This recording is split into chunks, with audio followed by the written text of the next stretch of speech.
Likutey Halakhot on Shulchan Aruch Yoreh Day'ah. Rebbe Noson, follower of Rebbe Nachman of Breslov. Laws of Idolatry. Law 1.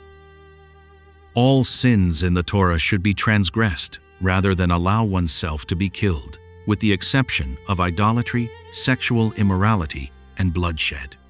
In the presence of 10 Jewish people, though, and when the Gentile's intention is to force the Jew to betray his faith, one must allow oneself to be killed rather than transgress any sin, including just changing the color of shoelaces, and the same applies if it is a time of a general decree against Jewish faith. Yoreh Day'ah 157.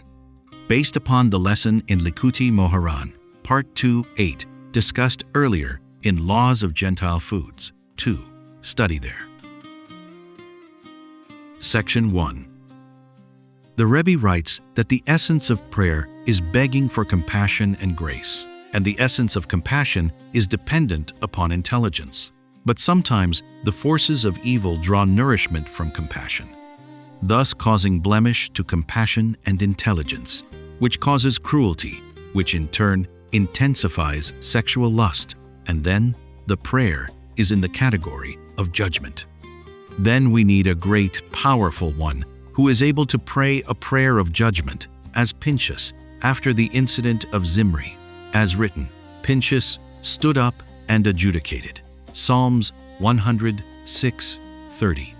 And through the prayer as judgment of the powerful one, the forces of evil vomit up all of the holiness it has swallowed, for this prayer becomes stuck in its throat. Study all this there well. Through this, we are able to attain all of the things discussed there, ultimately attaining the voice is the voice of Jacob, which subdues the heel of Esau, as in, Jacob's hand was holding onto Esau's heel, Genesis 25:26. Study there well. Section 2. This corresponds to surrendering one's life for the sanctification of the name. It is forbidden to surrender one's life to literally being killed for all sins in the Torah except for the above cardinal 3, for the entire Torah is entirely compassion and life, as written, It is your life and length of days, Deuteronomy 30:20, and a tree of life for those who hold on to it, Proverbs 3:18. And the ultimate purpose of the Torah is to attain life and banish the realm of death, to rectify Adam's sin of eating from the tree of knowledge, which brought death into the world, for the Torah corresponds to life. That is why the entire Torah is superseded for the purpose of maintaining life, for the Torah was given for life and not for death. As written, he shall live by them, Leviticus 18:5, and not die on account of them, Yoma 80:5b. For the ultimate purpose of Torah was for life, and to banish and subdue the realm of death. This corresponds to prayer as begging for compassion, which corresponds to intelligence. This is because prayer corresponds to self-surrender, as written, To you, O God, I lift my soul. Psalms 25:1. For we must pray with self-surrender. Likutey Moharan, Part 1:80. And all commandments as well should be done with self-surrender. And the self-surrender of each and every commandment corresponds to prayer, which corresponds to bonding to God, which corresponds to self-surrender, as in, To you, O God, I lift my soul. But prayer, which corresponds to self-surrender, as well as the self-surrender for every commandment, must be, as in, The holy beasts raced forward and retreated, Ezekiel 1:14, which corresponds to compassion and intelligence, which corresponds to life and loving kindness, so that one will remain alive and not die, which corresponds to judgment. Racing forward is Nuriel, and retreating is Matat, the minister of the countenance, Tikkuni Zohar 70, paragraph 119b. Nuriel corresponds to judgment, to a lit flame, and the acronym of Matatzar Hapanim is Moses, which corresponds to compassion and intelligence. As the Rebbe mentions elsewhere, Likutey Moharan, Part 1, 13. Hence, the essence of compassion is that it be with racing forward and retreating, meaning that one retreats from one's bonding and self-surrender to God and returns to the body, which corresponds to returning, which corresponds to compassion. For compassion and intelligence correspond to life. As written, life and loving kindness, Job 10:12, and wisdom gives life, Ecclesiastes 7:12. This is because the ultimate compassion is when it is brought into judgment in order to ameliorate the judgments, which is the essence of compassion and intelligence. That is life, which is the bonding of the soul with the body. For the soul is intelligence and compassion, while the body is judgment and foolishness. So when the soul and body are joined, this corresponds to life. For then the soul gives life to the body. The soul, which is intelligence and compassion, ameliorates the body, which is judgment. And then there is life in the body as well through the compassion, which is the soul that is bound in it, which ameliorates the body as well and transforms it into compassion. That is the essence of life. But when the soul departs and leaves the body alone, this is judgment, which corresponds to death. This is the meaning of what is stated in the above Zohar. Racing forward is Nuriel, which is judgment. Retreating is Matat, which is compassion. When one is racing forward, surrendering one's life to God, one is then in the category of judgment. For when the soul ascends to God, the body is left behind as judgment and death. But when one is retreating, this corresponds to compassion. For when the soul returns to the body, compassion and life are evoked to ameliorate the judgment, which is the realm of the body. And when compassion is evoked to ameliorate judgment, that is the ultimate compassion. That is why our entire service and self-surrender to God must be as in the holy beasts raced forward and retreated, which means to elevate the soul to God in order to evoke compassion and life, to then return to the body in order to give it life and ameliorate it. For evoking life from the source of life into the lower worlds, which correspond to body, is the ultimate compassion and life.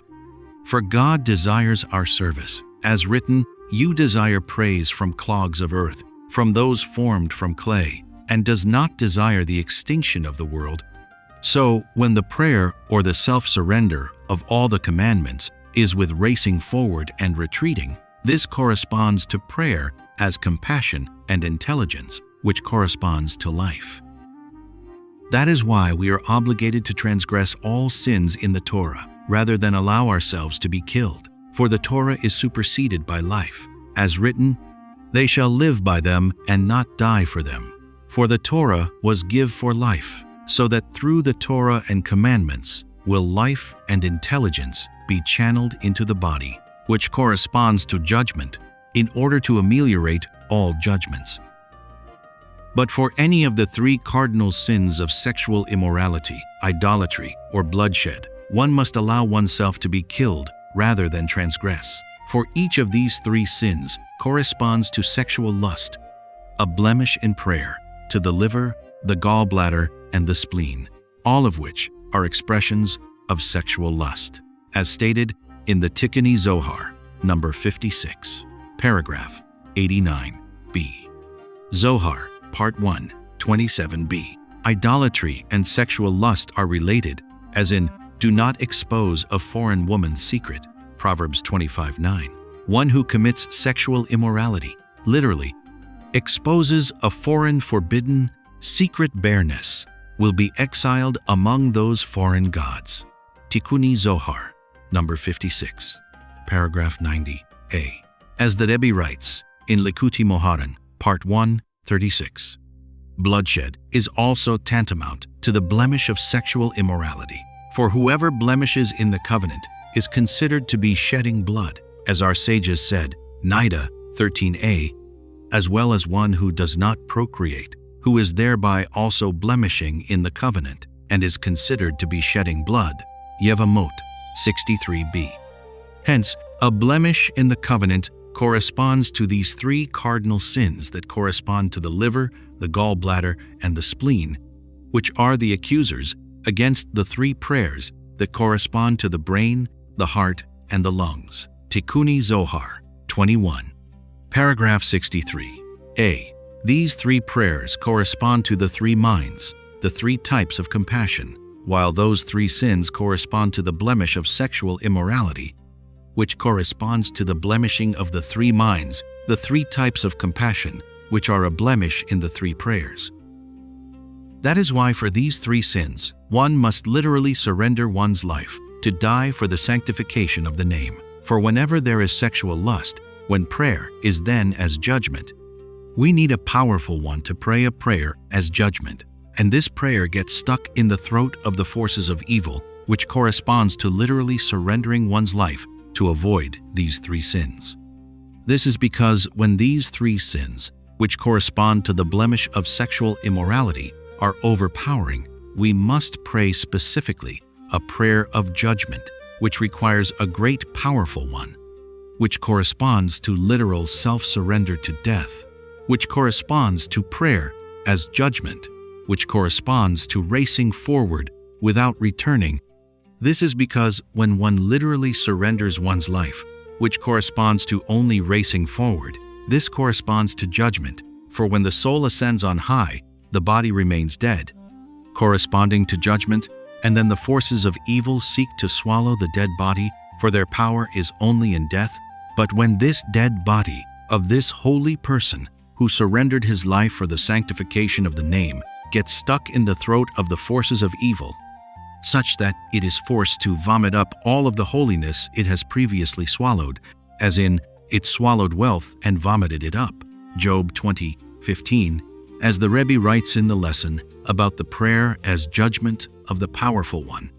In the same way, literally with this holy person who has surrendered his life for the sanctification of the name to avoid these three sins, his body that has died in holiness gets stuck in the throat of the forces of evil, such that it is forced to vomit up all that it has swallowed. For surrender to death for the sanctification of the name corresponds to prayer as judgment, to racing forward without retreating, and through the very act of surrendering one's life for the sanctification of the name, one becomes a powerful one, corresponding to mighty warriors who do his word. Psalms 103:20.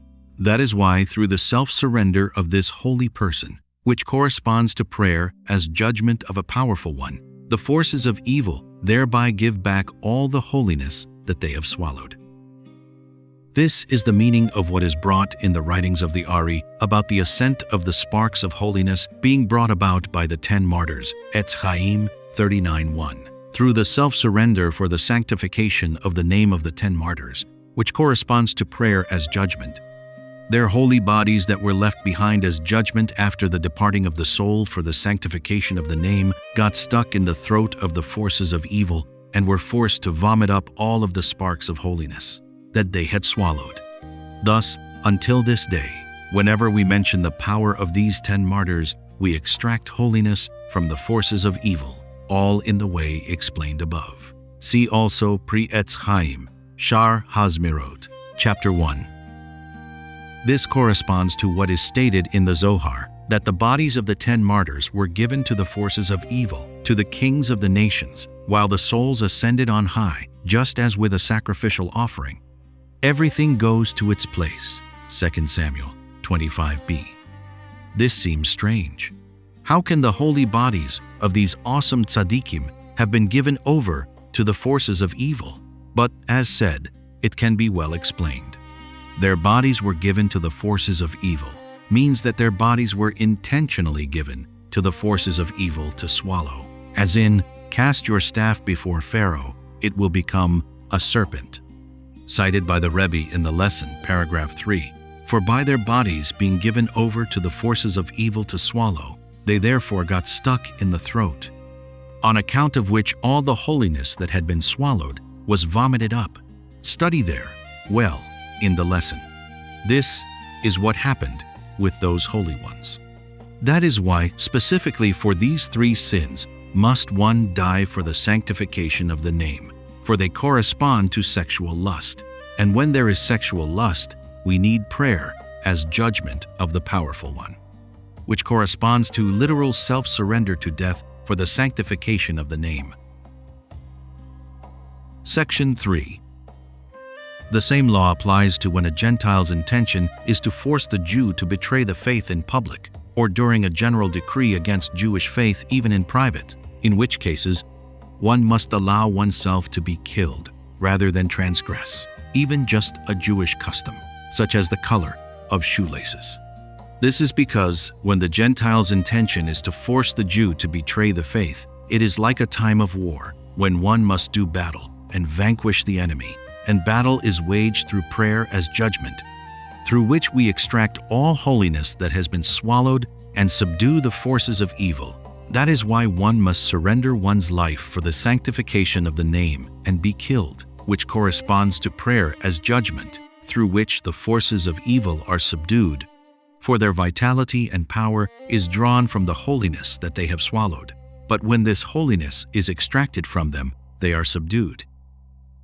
For the truth is that they have no inherent dominion at all over us to force us to betray the faith. For even now, in the exile in which God has empowered them with dominion over us and subjugated us beneath their rule, their dominion is only over our bodies, but not over our souls. For the forces of evil and the nations are nourished only from judgment, which is the realm of the body. Thus, they have dominion only over the bodies and not over the souls, which correspond to compassion and life, for they have no nourishment from there at all. That is why they have no inherent power over us, through their dominion to rule over us, in anything related to the faith of our holy Torah, which is the realm of the soul. For the essence of vitality and soul food is the commandments of the holy Torah. For from the soul, which corresponds to the Torah, to intelligence, to compassion, they have no nourishment at all. For their nourishment is only from judgment, which is the realm of the body. For the rule is, the forces of evil are only able to overpower holiness when they are able to draw nourishment from it. And since they have no nourishment from compassion, intelligence, Torah, the soul, therefore they are unable to overpower the faith and put a stop to anything in the holy Torah. This is why Chananiah, Mishael, and Azariah said to the king Nebuchadnezzar, Daniel 3:16, upon which our sages comment, "If you are king over us, it is only for taxes, but as far as the Torah is concerned, you are only Nebuchadnezzar, and are no better than a dog." Leviticus Rabbah 33:6. For in fact his dominion over them was only over their bodies, but regarding the faith of our Torah, he was equal to a dog, for he had no dominion regarding this, as written, "I will heed the mouth of a king," but superseding that is the word taken in oath to God, Ecclesiastes 8:2, as Rashi explains there. So when the Gentiles are overpowering us and seek to force us to betray the faith, this is a sign that the realm of evil has become empowered and is drawing nourishment from compassion and intelligence, which corresponds to the Torah, the realm of the soul, on account of which the Gentiles have become empowered against the faith of our Torah and seek to force us to betray it. For otherwise, if they would have no nourishment from compassion, they would not be seeking to force us to betray the faith, since overpowering holiness is only when nourishment is drawn from it, as said. Hence, when the Gentiles seek to force a Jewish person to betray the faith, they must be drawing nourishment from compassion. And when they are drawing nourishment from compassion, then we need prayer as judgment, as explained in the lesson. That is why we must allow ourselves to be killed rather than transgress, which corresponds to prayer as judgment, as said, for through that we extract from them all of the holiness and sparks that they have swallowed, which was what empowered them to overcome us and to seek to force us to betray the faith. And through self-surrender to literal death, which corresponds to prayer as judgment, we thereby extract from them all the vitality and holiness that they have swallowed. For the handle of the axe that cuts down the forest is made from the forest itself. Sanhedrin 39b, as our sages said regarding Balaam. Balaam usurped the power of the Israelites, which is only with the mouth, so they usurped his power and killed him by the sword. Rashi, Numbers 31:18. For the power of the Jewish people is only with the mouth, Mekilta, Beshalach, which is prayer as compassion and supplication, whereas the power of the Gentiles is through the sword, which corresponds to judgment. Bilam, though, drew nourishment from intelligence, Likutey Torah, Ari, Balak, and sought also to draw nourishment from compassion, which corresponds to prayer, through which he sought to overpower the Israelites with sexual lust. As written, they were a stumbling block for the Israelites upon Bilam's word. Numbers 31:16. For the intensification of this lust is by their drawing nourishment from compassion, as said.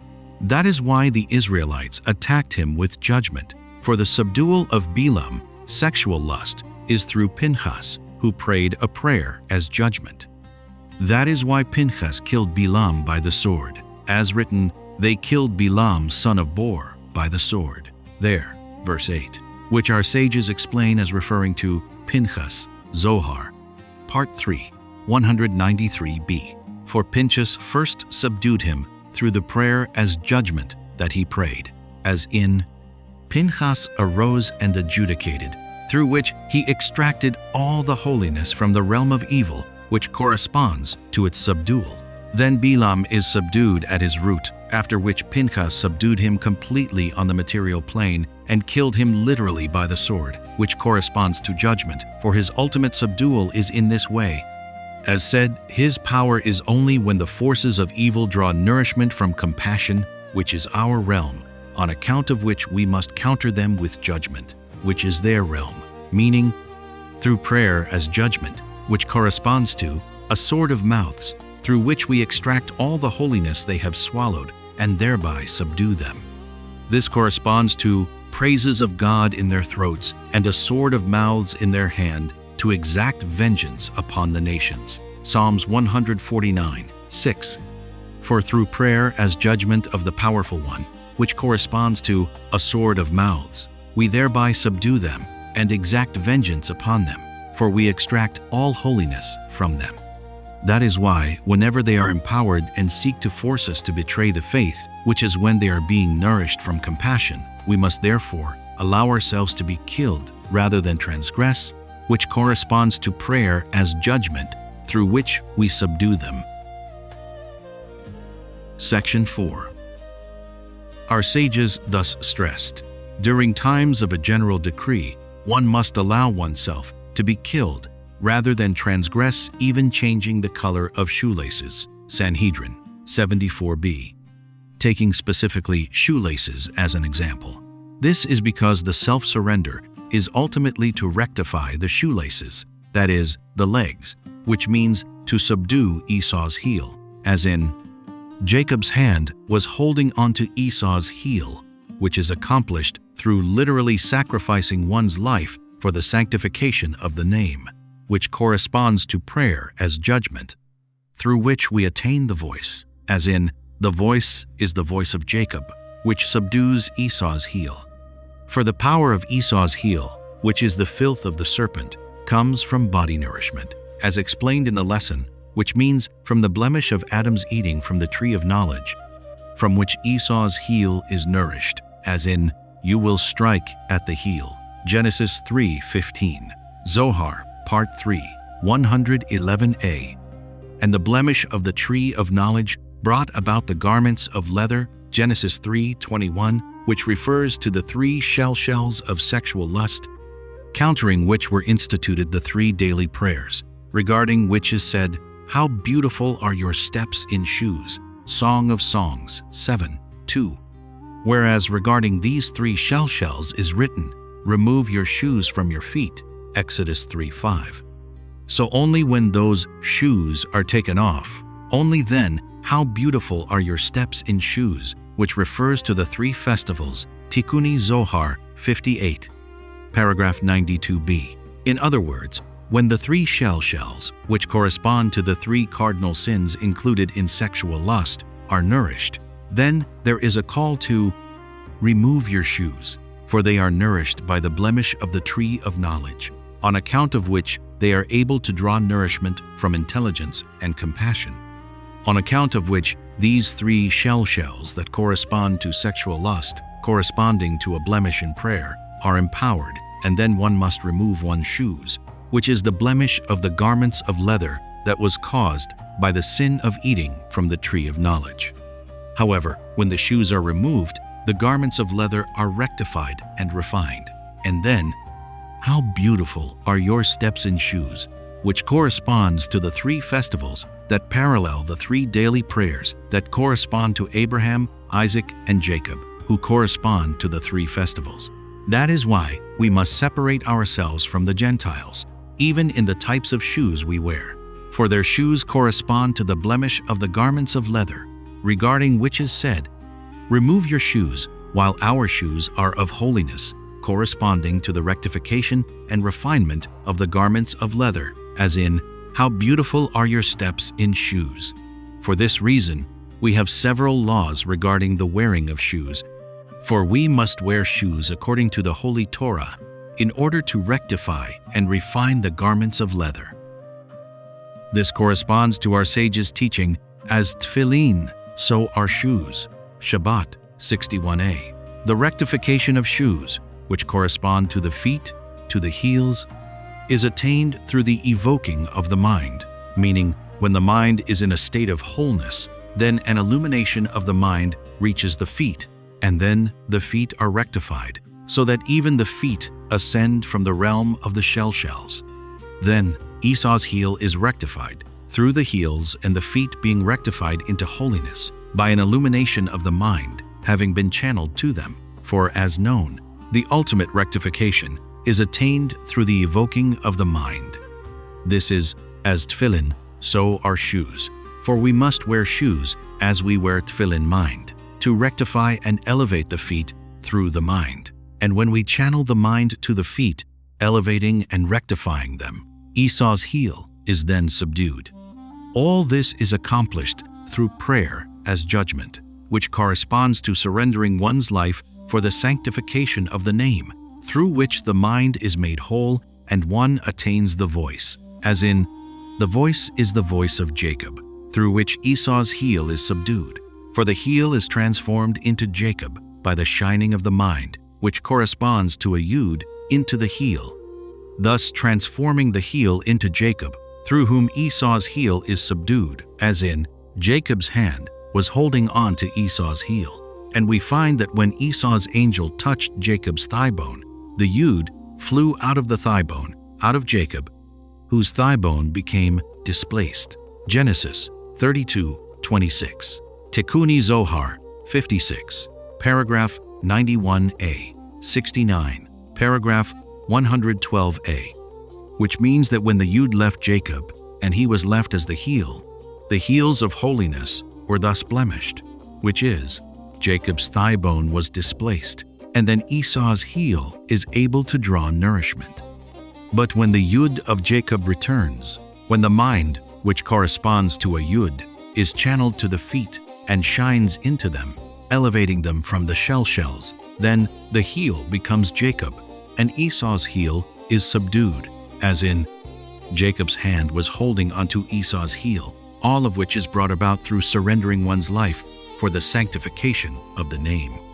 That is why our sages specifically spoke of shoelaces in the context of allowing oneself to be killed rather than transgress during a time of general decree against Jewish faith. The essence of sacrificing one's life for the sanctification of the name is in order to rectify and refine the shoelaces, which correspond to the garments of leather, to subdue Esau's heel. Through Jacob, which is accomplished through literally surrendering one's life, as said. This is why the sanctification of the name is before 10 Jewish people to rectify and restore the Yud 10 to Jacob that had flown away on account of Adam's sin, as stated in the above-cited Likutey Zohar. And by surrendering one's life for the sanctification of the name, the minds are rectified and the Yud returns. So the ultimate sanctification of the name is before 10 Jewish people. Furthermore, the ultimate wholeness of prayer is among 10, in which case we recite the Kedusha, all in order to rectify the Yud, the Yud of Jacob. Section 5. Surrendering one's life is therefore called sanctification of the name, for the name is not complete until the memory of Amalek is eradicated. For by literally surrendering one's life, which corresponds to prayer as judgment, Amalek, which embodies sexual lust, as stated in the lesson. Paragraph 3 is subdued and eradicated. So it is called sanctification of the name, for God's name is enhanced and sanctified through the eradication of Amalek that takes place through self-surrender, as said. For the ultimate sanctification of the name is when the memory of Amalek is eradicated. Related to earlier. Section 6. For all sins in the Torah, one must transgress rather than allow oneself to be killed. For bonding and surrendering to God must be with a racing forward and a retreating, corresponding to life and compassion, for God desires the continuity of the world. This corresponds to the blemish of Nadav and Avihu, who went beyond the limit, surrendering themselves to God more than was appropriate, racing forward without retreating, as written, when they came close to God and died, Leviticus 16:1. Indeed, they surrendered their lives for the sanctification of the name, as written, I will be sanctified through those who are close to me. There, 10:3. Yet nevertheless, they blemished in this itself, for it is forbidden to surrender one's life to literal death, even for the sanctification of the name, other than in the specified circumstances, as explained in the Shulchan Aruch. This itself is the meaning of our sages' teaching that they died because they had not married. Zohar, Part 3, 33b. They were not involved in the continuation of the world, which also corresponds to a blemish in the covenant, which is why they erred in this as well. In surrendering their lives for the sanctification of the name when it was not called for, which corresponds to prayer as judgment. That is why their rectification came about through Pinchas. For Pinchas received the souls of Nadav and Avihu when he acted zealously in response to Zimri's act. There, Part 3, 57a. Because Pinchas prayed a prayer as judgment at the appropriate time, which is a prayer as judgment of the powerful one who embodies the rectification of the covenant. Pinchas thus rectified the blemish of Nadav and Avihu, who prayed a prayer as judgment at an improper time, literally surrendering their lives when uncalled for, which corresponds to prayer as judgment, and they also blemished in the covenant by not marrying. Pinchas thus received their souls, for he had rectified them. Section 7. For this reason we recite the Kedusha after the blessing of You are mighty, which concludes with Who resurrects the dead. In every prayer, we evoke the power of the prayer of the powerful one, which corresponds to the blessing, You are mighty, which corresponds to prayer as judgment of the powerful one, which is why, in this blessing, we declare the might of rain, Brachot, 33a. For rain corresponds to the waters of intelligence that are manifested through prayer as judgment of the powerful one, as in, the earth will be filled with knowledge of God, as water covers the seabed, Isaiah 11:9, which corresponds to thunderclouds that pour down rain. Thus, after the blessing of You are mighty, we then recite the Kedusha in a quorum of 10. For, through the prayer as judgment, the memory of Amalek is eradicated, through which God's name is sanctified, as said, which corresponds to surrendering one's life for the sanctification of the name. For every Kedusha corresponds to surrendering one's life for the sanctification of the name, since we must be willing to surrender our lives for the sanctification of the name whenever we recite the Kedusha. That is why the Kedusha is not recited without a quorum of 10 brachot, 21b, for the epitome of surrendering one's life for the sanctification of the name is in 10, as written, I will be sanctified amidst the Israelites, Leviticus 22:32. from which is derived that the sanctification of the name is in a quorum of 10, Sanhedrin 74b. And from this verse itself, we derive that Kedusha is not recited without a quorum of 10, for they are one and the same, as said. That is why the Kedusha was placed right after the blessing of "You are mighty," when we are arousing the power of prayer as judgment of the powerful one, who corresponds to might, as in, "You are mighty." And we therefore mention at that point the resurrection of the dead, for through such prayer we are able to rectify intelligence, which corresponds to life, and to subdue the realm of death. Furthermore, through this prayer, we will be privileged to the song that will be aroused in the future, after the resurrection, when the world will be renewed, as explained at the end of the lesson. Study there. After all that, we recite the Kedusha. Law 2.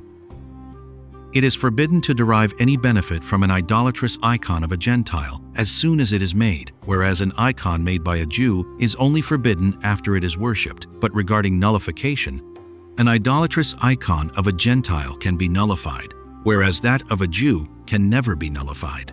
Yoreh Day'ah 139. All sins in the Torah should be transgressed rather than allowing oneself to be killed, except for idolatry, sexual immorality, and bloodshed. But if the Gentile's intention is to force the Jew to betray his faith, one must allow oneself to be killed in any event. And during a time of a general decree against Jewish faith, one must allow oneself to be killed, rather than even changing the color of shoelaces. There, 157. Section 1. The Rebbe writes in Likutey Moharan, Part 2, 78, that when one must pause from Torah study, or simple people who are unable to study, all receive vitality through the great simple one, from the hidden Torah that corresponds to an undeserved gift, which corresponds to the endurance of the world before Torah giving, when the Torah was hidden in all the mundane affairs of the world. For the world was created through 10 sayings, in which the entire Torah, which is contained in the 10 Commandments, is contained. For the 10 Commandments are hidden in the 10 sayings through which the world was created, for they are hidden in all things in the world. Hence, there is hidden Torah in all things in the world, so during the occasional necessary pausing from Torah, things are then sustained from the hidden Torah. That is why all sins in the Torah should be transgressed, rather than allowing oneself to be killed for them, which corresponds to cessation from Torah is its endurance. Menashot 99b. As our sages said, better to desecrate one Shabbat rather than many. Shabbat 151b. The entire world was created only for the Jewish people, as our sages said. In the beginning, God created. The world was created for the sake of the Jewish people, who are called Reshit. Leviticus, Rabbah 36, 4, and all the 10 sayings through which the world was created were also all for the sake of the Jewish people, so that they would receive the Torah that contains the 10 Commandments, as our sages said, on the 6th day. Genesis 1:31. The first 5 days are not prefaced by the article the. Everything was hanging in the balance until the 6th day of Sivan, on which the Israelites received the Torah, Shabbat 88a. Hence, the Jewish people are the vitality and soul of all worlds. For God, the Torah, and the Jewish people are all one. Zohar, Part 2, 73a. The Jewish people are themselves the Torah, corresponding to the 10 Commandments, to the 10 sayings that are contained in the beginning, which corresponds to the Jewish people. And the entire creation was for the sake of the Jewish people, who are the soul of all worlds, so that they will come to know God through all the things in the world, and bond to Him, as stated in the Holy Zohar, so that they come to know Him. There, Part 2, 42b. Section 2. For God created the world as body and soul, matter and form, and His intention was to subdue the body to the soul, which is our ultimate service. And just as regarding the individual, where each one must overcome and subdue and submit the body to the soul, that all of the body's actions will be entirely for the sake of the soul, to do the will of our Maker, which is the yearning of the soul. So too, regarding the world as a whole, the holy Jewish people correspond to the soul of the entire world, and all nations of the world and all creatures of the world correspond to body compared to the Jewish people. And all must be subdued and submissive to the soul, which is the Jewish people, to do their will. For they have no endurance or vitality without the Jewish people, just as the body has no vitality without the soul. This is because the ultimate purpose of the entire creation, in general and in particular, was that matter and body be submissive to the soul, that all things would be stripped of their materiality and matter, and transformed from matter to form, from body to soul, so that they would ascend and merge and bond to their root, returning to their source in holiness, the place where they were before they were created. That is the ultimate service of the human being in this world, and that is the totality of the entire Torah and the commandments. For God realized that through these specific commandments, we would be able to come to know Him. That is why all of the commandments and all the services must be specifically with word and action, for we must specifically do each mitzvah with an act. For God realized that through the doing of the commandments with a physical act, specifically through the submission of the materiality of our bodies, which correspond to action, and to submit the materiality of the entire world, for everything is refined through the performance of our commandments. Matter would thus be refined. The matter of the entire world would be transformed into form on the individual and collective levels, so that all things would ascend and merge into their root, which is coming to know God, which is the ultimate purpose of the entire creation, so that they come to know Him. That is why faith is the foundation of the entire Torah. As our sages said, Habakkuk came and established everything on one thing: a righteous one will live by his faith. Makot, A. 24a. For that is the ultimate purpose of the entire creation, to attain faith, to have faith that God created everything through 10 sayings, and that He sustains all things. For through this faith, that all vitality comes only from God, we thereby elevate all things to Him. Section 3.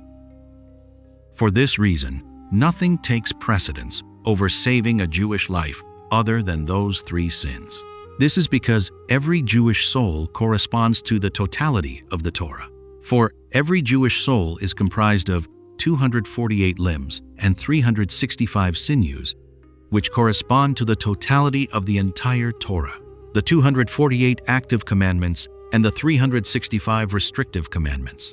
And as long as a Jewish soul survives in this world, the more the soul overcomes the body, the form overcomes matter. For the Jewish people correspond to soul and form compared to the rest of the world, as said. Thus, saving a Jewish soul certainly supersedes all the commandments. For every single mitzvah is only one particular. A particular part and aspect of the world has its root in that particular mitzvah, whereas a Jewish soul is the totality that contains the entire Torah, which itself is the soul of the entire world.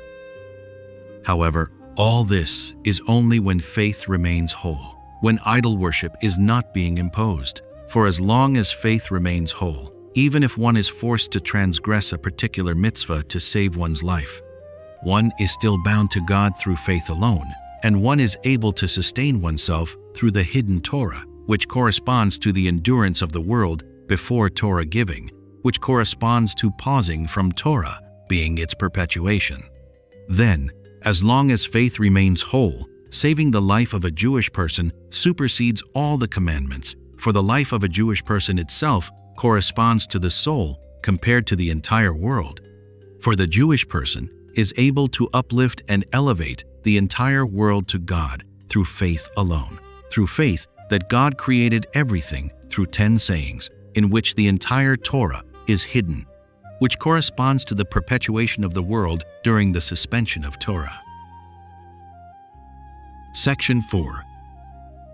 But when a Jew is being threatened to worship idols or to betray the faith, then one must certainly allow oneself to be killed rather than transgress. For as soon as one blemishes in faith, one no longer has any vitality at all, is completely uprooted from their source, and destroys everything in the entire world that is dependent upon them to receive vitality from them and to ascend to their root through them.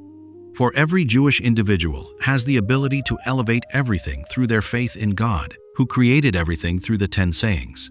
So, when one blemishes in faith, one is completely uprooted from God, from the root of one's vitality, from soul, and then this individual is certainly no longer necessary in the world. For not only is this person no longer able to sustain the world, but in fact has completely destroyed it, since they have blemished in faith, which is the essence of vitality, soul, and endurance of the entire world.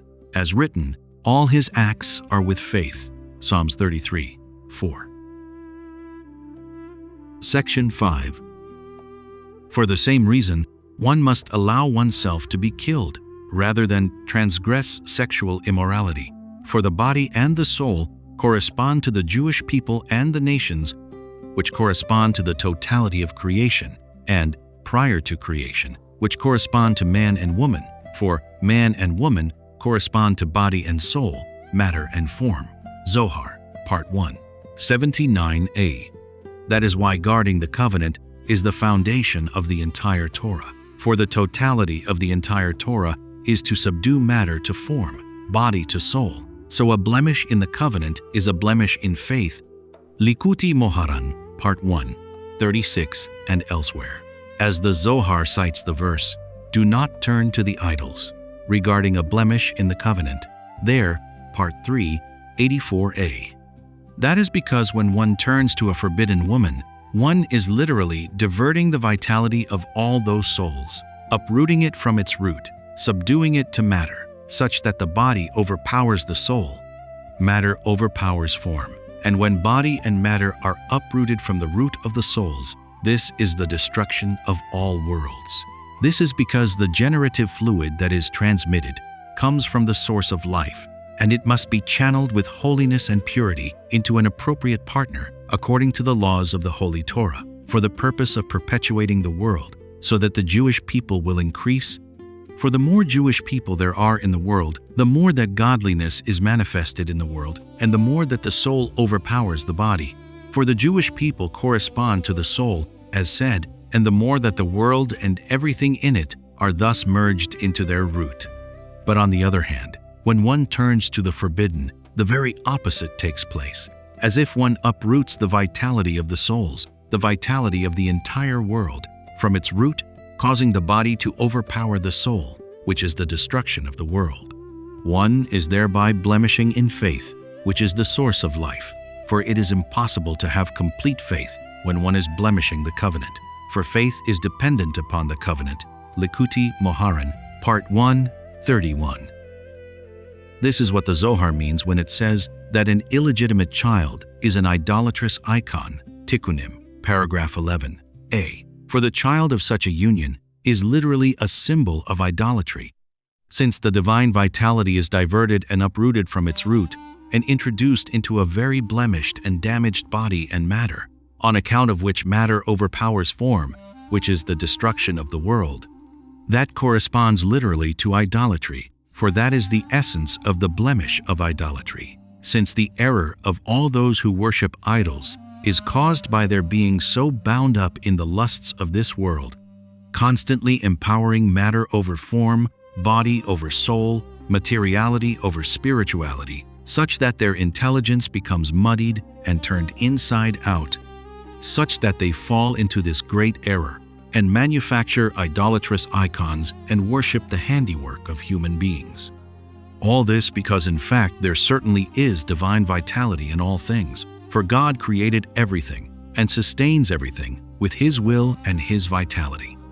We, the Jewish people, though, must elevate all things to the root of their vitality, to God, through our service in Torah and commandments, each individual, to the extent of their sanctifying and purifying themselves, stripping themselves of the materiality of this world.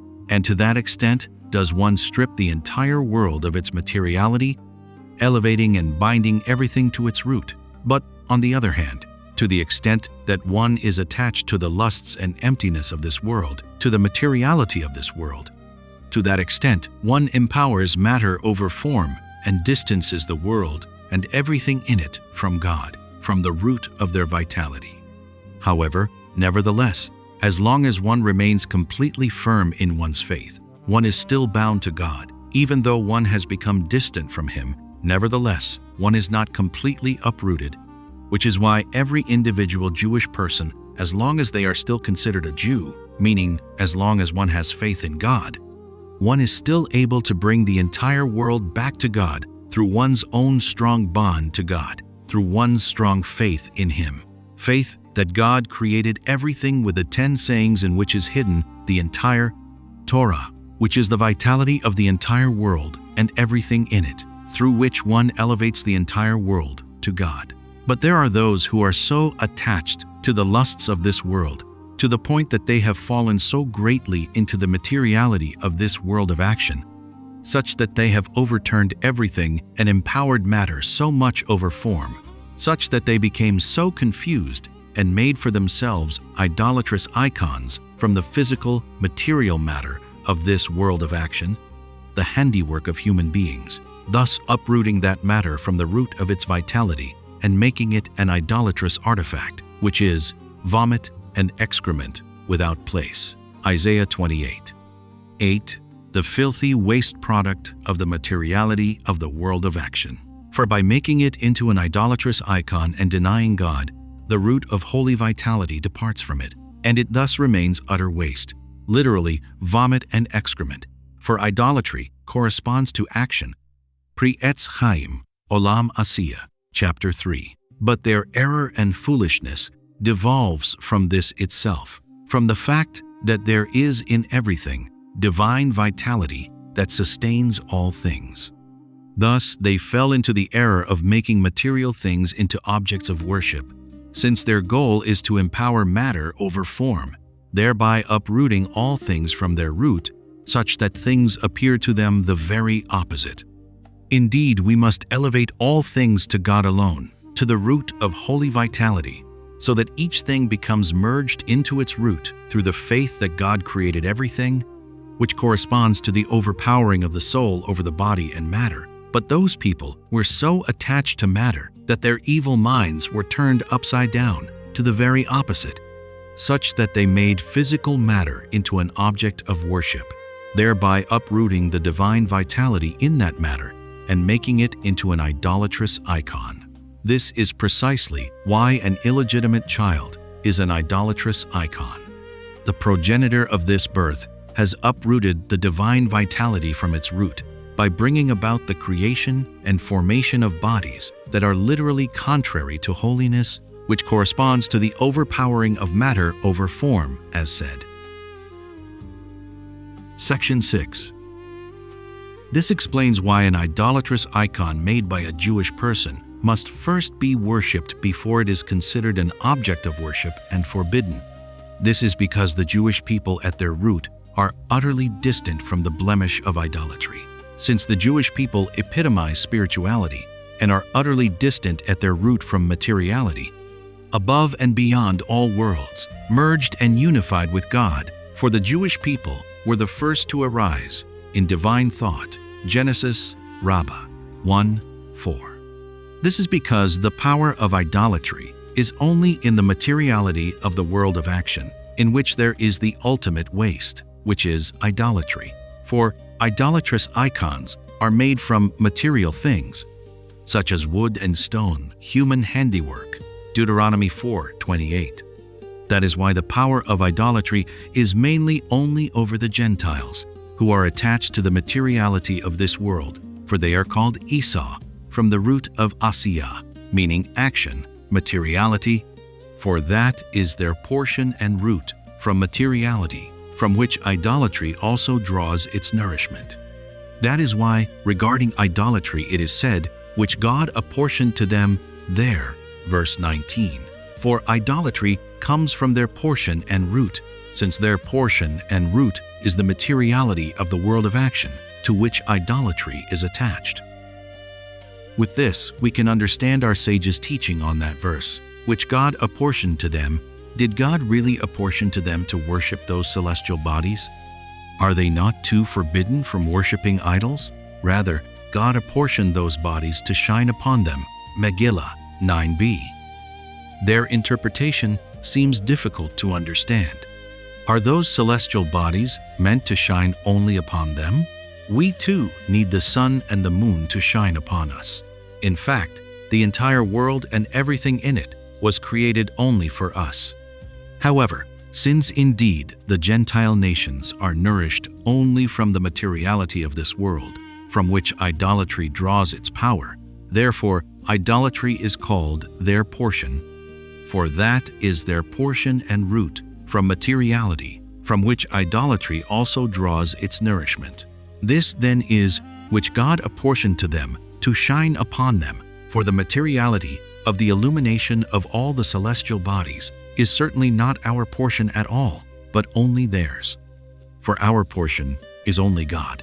As written, God's portion is his people, Deuteronomy 32:9, and God is my lot and my portion, Psalm 16:5, and God is my portion, says my soul, Lamentations 3:24. And we are obligated to bond to God even through all physical things and to elevate their vitality to him alone, for we have no portion in the materiality of anything, but only it in its spirituality and vitality.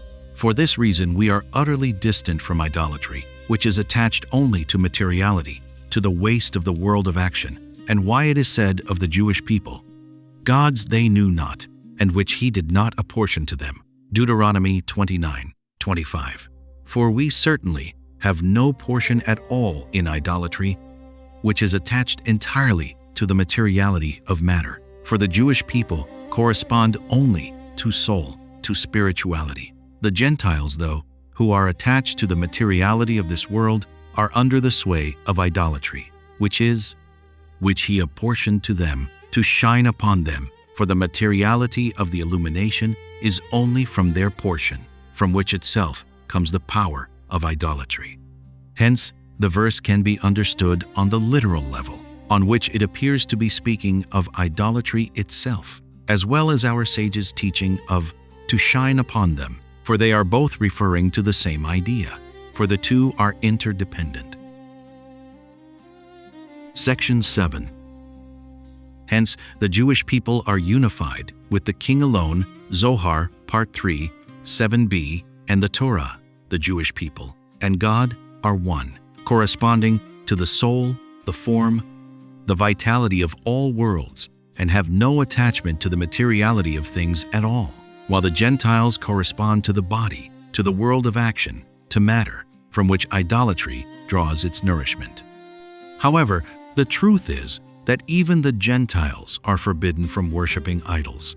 Sanhedrin 56a. For the Gentiles, who correspond to body and matter, must submit and surrender themselves to the soul, to form, which is the Jewish people, just as the body must surrender itself to the soul, and this is the ultimate rectification of the world, as will come about in the future, when everyone will call out in God's name, Zephaniah 3:9, when they will be very subdued to the Jewish people, as written, they're free, 10 people from all tongues of the nations will seize onto the garment corner of a Jew and say, let us come with you, for we have heard that God is with you.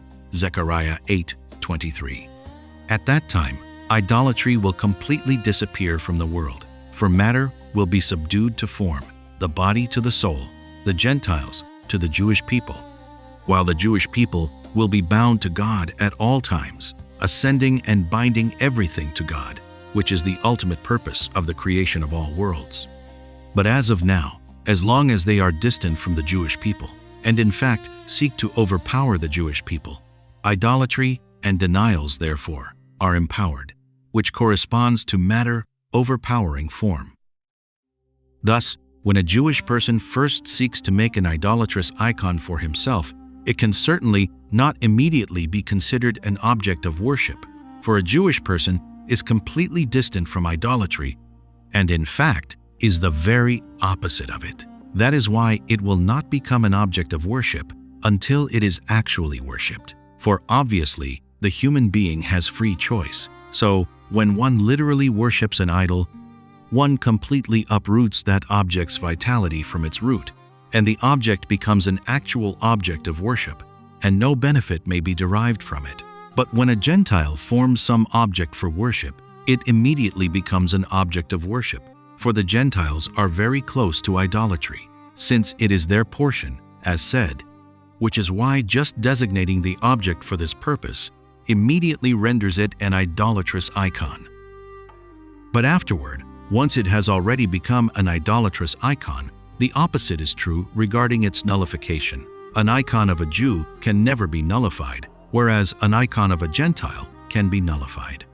The Gentiles correspond to materiality and body, from which idolatry draws its nourishment, and the Gentile should have subdued himself to the Jewish people just as the body does to the soul, and then he would have bound his vitality and all things in his possession to holiness. But as long as he does not bind himself to the Jewish people, and all the more so when he separates himself from the Jewish people and makes an idolatrous icon, that icon has thus no vitality at all. For from where could it derive vitality, since it has been uprooted and separated from the Jewish people, who are the vitality and soul of the entire world? Thus, because this object of worship has no holy vitality at all, it is therefore only forbidden as long as it is considered an object of worship, during which time it is uprooted from the Jewish people. But as soon as the Gentile nullifies it and renounces its use as an object of worship, the object reverts to its original condition and is once again able to be bound to the Jewish people and return to holiness. The Jewish people, though, are the vitality of all things. So when a Jewish person falls and makes an idolatrous icon for himself, he therefore uproots vitality from holiness and channels it into the idolatrous icon. So this icon can never be nullified, since its vitality had only come to it through the Jewish people, who are at their root the very essence of the vitality of all things in the world. Thus, this object cannot be rectified and must be burnt and buried in order to completely eradicate it from the world, for the Jewish people are utterly distant from any attachment to idolatry, since they are the soul, the vitality of all worlds, and are merged and bound to God. For God, the Jewish people, and the Torah are all one. Related to earlier. Section 8. This is also why one must allow oneself to be killed rather than kill another person. The logic is, as our sages said, what makes you think that your blood is redder than another's? Sanhedrin 74a. For the ultimate reason why saving a Jewish soul supersedes all the commandments is because every single Jewish person embodies the entire Torah and corresponds to soul compared to the entire world. So obviously one soul does not supersede another. And this is true even if one is more righteous and upright than the other. Nevertheless, the first does not supersede the other, for every Jewish person, simply through their firm faith, corresponds to the soul and vitality of the entire world. Thus, as long as one is still considered a Jew, meaning that one has faith in God, that person is needed for the perpetuation of the world, and his life may not be used to save that of another, even if that other is greater than he is, for who knows how great is the power of the firm faith of the first one, as we see for ourselves how sometimes even the most insincere person will surrender his life for the sanctification of the name sooner than will an esteemed one. Thus, one soul never supersedes another, for as long as a Jewish person has faith, they are needed for the perpetuation of the world. For every single Jewish person can sway the world to God to the extent of his level through his faith alone, and we are unable to compare one soul to another, for who knows the power of each individual's faith? Therefore, it is indeed a mitzvah to kill a faithless heretic. Avodah Zarah 26b. For the foundation of the entire Torah is faith, Makot 24a, which is the ultimate vitality and perpetuation of all worlds. As written, all his work is with faith, Psalms 33:4, and a righteous one lives with his faith, Habakkuk 2:4. Law 3. An idolatrous icon of a Gentile can be nullified, whereas that of a Jew can never be nullified. On the other hand, an icon made by a Gentile is immediately forbidden to derive benefit from, whereas that made by a Jew is only forbidden after it is worshipped. Yoreh Day'ah 139.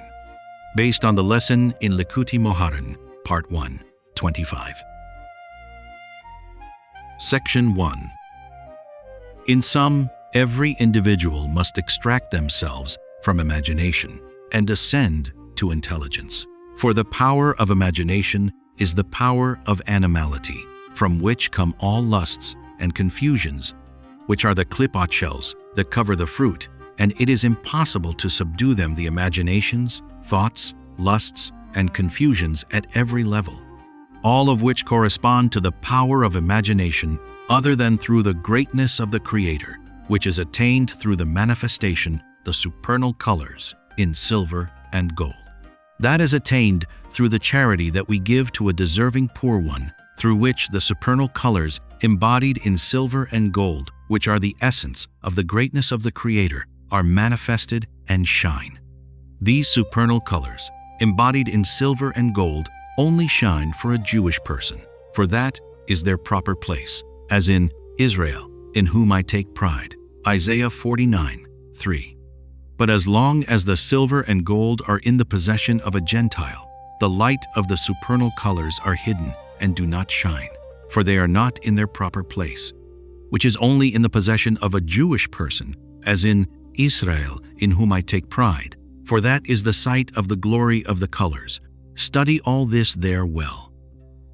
The power of idolatry, the power of a human being to make an idolatrous icon, thus rendering that object forbidden to derive benefit from, and with which one is able to mislead others, comes from a blemish in the supernal colors. That causes an intensification of the power of imagination, which is the evil in imagination, which is the confusion of the imagination, from which arise all errors of the various idolatries in the world. As the Rebbe explains regarding all the soothsayers and magicians and false faiths arising from the confusion of the imagination, Likutey Moharan, Part 2, 8:8. And the confusion of the imagination corresponds to a blemish in the colors, for they are interdependent, by one's giving charity from one's money, through which the colors in the silver and gold coins shine, which is the essence of the greatness of the Creator, thus manifesting his godliness. Imagination is thereby subdued, and one is able to ascend to the intelligence, and all denials, false faiths, lusts, and klippot shells that arise from the confusion of the imagination are thus completely negated.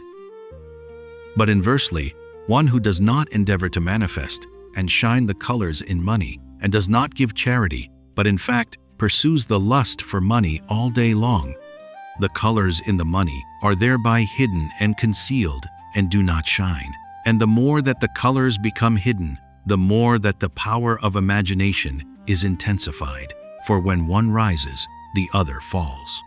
So when imagination overpowers intelligence, this gives rise to all the false faiths that come from the confusion of imagination, as said, from which arise all the idolatries in the world. This is because all idolatries are nourished by silver and gold. As written, their idols are silver and gold. Psalms 115:4. And Calais. The nation's idols are silver and gold. There, 135:15. And plenty of gold. Deuteronomy 1:1. Brachot 32a. As in, I lavished them with silver and gold, but they used it for the Baal. Hosea 2:10. In other words, since in holiness, the manifestation of godliness and God's greatness is brought about through the manifestation of the colors in silver and gold, so in the inverse. For God created each thing and its opposite, one who blemishes in money and does not manifest the colors that shine in them, which are the greatness of the Creator. Then imagination is intensified in that person, which leads them in the opposite direction to make foreign gods from that silver and gold. All this on account of the blemish of the fall and disappearance of the colors, since the supernal colors are embodied in silver and gold, which are the greatness of the Creator and the manifestation of His godliness. So therefore, when the silver and gold are blemished, then the forces of evil take hold of these fallen colors and make them into idols, foreign gods, since at their root these colors are very sublime. They are the manifestation of His godliness. This is, in all places is incense offered and brought for my name. Malachi 1:11. He is called the God of gods. Menashot 110a. For the root of idolatry comes from the sparks of holiness in the supernal colors that have fallen among the nations. And because these colors in silver and gold properly belong to a Jewish person, therefore an idol made by a Jewish person is especially grievous and therefore can never be nullified, whereas that of a Gentile can be nullified, since the idol of a Gentile does not draw much power and nourishment from holiness, so their icons can be nullified. The icon of a Jewish person, though, cannot be nullified, since the Jewish person is the natural home for the colors. So when a Jewish person blemishes and makes an idolatrous icon, it can draw a lot of nourishment from the colors. That is why it is so grievous and can never be nullified, for the ultimate power of idolatry comes from the fallen colors, which are the manifestation of godliness. And the colors appropriately belong only to the Jewish people. Section 2. For this reason, when the object is first being made into an icon, the opposite is true. The icon of a Gentile becomes immediately forbidden to derive benefit from, whereas that of a Jew only becomes forbidden after the object is worshipped.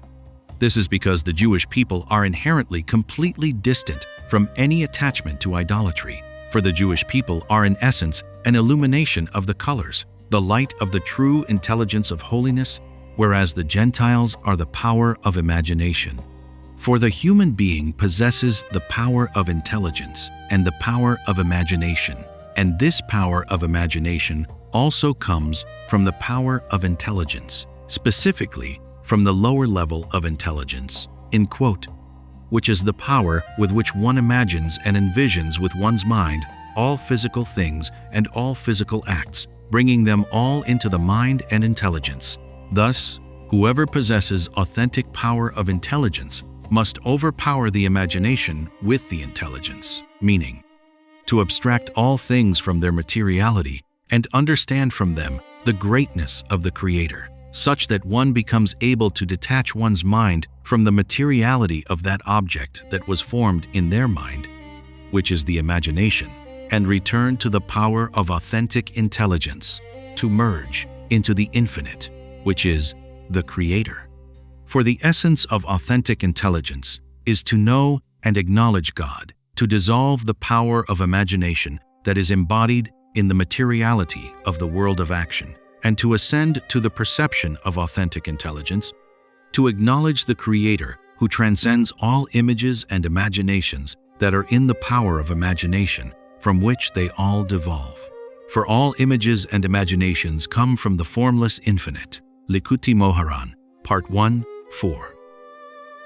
And as in the world in general human beings correspond to intelligence and animals to imagination, as stated in the literature, so in human beings themselves, the Jewish people are called humans, and the Gentiles are not called humans. Yevamot 61a, meaning that the Jewish people as a whole correspond to the power of authentic intelligence, whereas the nations come from imagination, which is the power of animality, for they are not called humans. And the ultimate rectification of human imagination is when one becomes a chariot for the intelligence and acts upon the will of the intelligence. Just as the rectification and development of an animal that lacks intelligence is through the human being, In the same way is the rectification of human imagination, which corresponds to the power of animality, when it follows the intelligence, which corresponds to the human being, defined as a Jewish person. In other words, when the imagination does not follow materiality, the animal lusts, but one subjugates one's imaginations and fantasies to the intelligence, surrendering everything to the intelligence. Then the evil in the imagination is dissolved and merged into the intelligence, and the same with the Gentiles, who collectively correspond to imagination, to the animal. Their rectification is when they surrender themselves to the Jewish people, who correspond to intelligence, to human being. Then, when the Gentiles become a chariot for the Jewish people, having surrendered themselves to them, serving them, and carrying out their will, providing them with all their needs as a servant to a master, that is their ultimate rectification, just as the rectification of an animal is when it follows the human being. And just as in the human being, the rectification of the imagination is when it follows the intelligence, so is the rectification of the Gentiles when they follow and surrender to the Jewish people, as will in fact come about in the future, when they will all acknowledge the holiness of the Jewish people, surrendering themselves to them and following them, as written, "Kings will be your nursemaids. They will prostrate themselves to the ground before you." Isaiah 49:23, and many other such verses. For the ability of intelligence to overpower imagination comes through the manifestation of the colors in silver and gold, and these colors only shine under Jewish possession, but the light of these colors disappear under Gentile possession. So when the light of these colors disappears, imagination is then at its peak force, which is why they are unable to manifest the colors and subjugate the imagination to intelligence, which can only happen under Jewish possession when the colors shine. That is why the Jewish people indeed correspond to intelligence. So when the Gentiles surrender themselves to the Jewish people and become a chariot for them, specifically then, are they able to merge into intelligence, to acknowledge the Creator, which corresponds to the merging and subjugation of imagination to intelligence. Section 3. Hence, the Gentiles correspond to imagination, and the Jewish people correspond to intelligence. That is why idolatry is essentially a Gentile possession, as written, which he apportioned to them. Deuteronomy 4:19. For the essence of idolatry comes from the power of imagination, as said. Thus, the Gentiles, who correspond to imagination, are very close to idolatry and are unable to get out of their confusions other than through the Jewish people, by surrendering themselves to the Jewish people, just as the imagination can only be clarified by the intelligence. That is why an icon of a Gentile becomes forbidden immediately upon their making it as written. The carvings of their gods, there, 7:25. It is considered a god as soon as they carve it. Avodah Zarah, 52b. For as soon as the Gentile detaches himself from the Jewish people and makes an icon for himself, it immediately becomes an object of worship, for the Gentile himself, who corresponds to imagination, is the proper home for idolatry. Only that he is able to surrender himself and become a chariot to the Jewish people, to intelligence, but otherwise, as soon as he makes an idolatrous icon and separates himself from them, it is immediately considered an object of worship. This is alluded to in our sages' teaching. It is considered a god as soon as they carve it, specifically, carve it, implying the carving and cutting it apart from its root. In other words, carving and cutting the imagination from the intelligence by making himself an idol. So it immediately becomes an object of worship, for as soon as it has been cut off from the Jewish people, nothing else is required for it to be considered an object of worship. The idolatrous icon of a Jewish person, though, becomes forbidden only upon being worshipped, for the Jewish people correspond to the illumination of the colors, to the intelligence, and are very distant from idolatry, so a Jew cannot easily uproot himself from intelligence for imagination, since at his root he is distant from idolatry.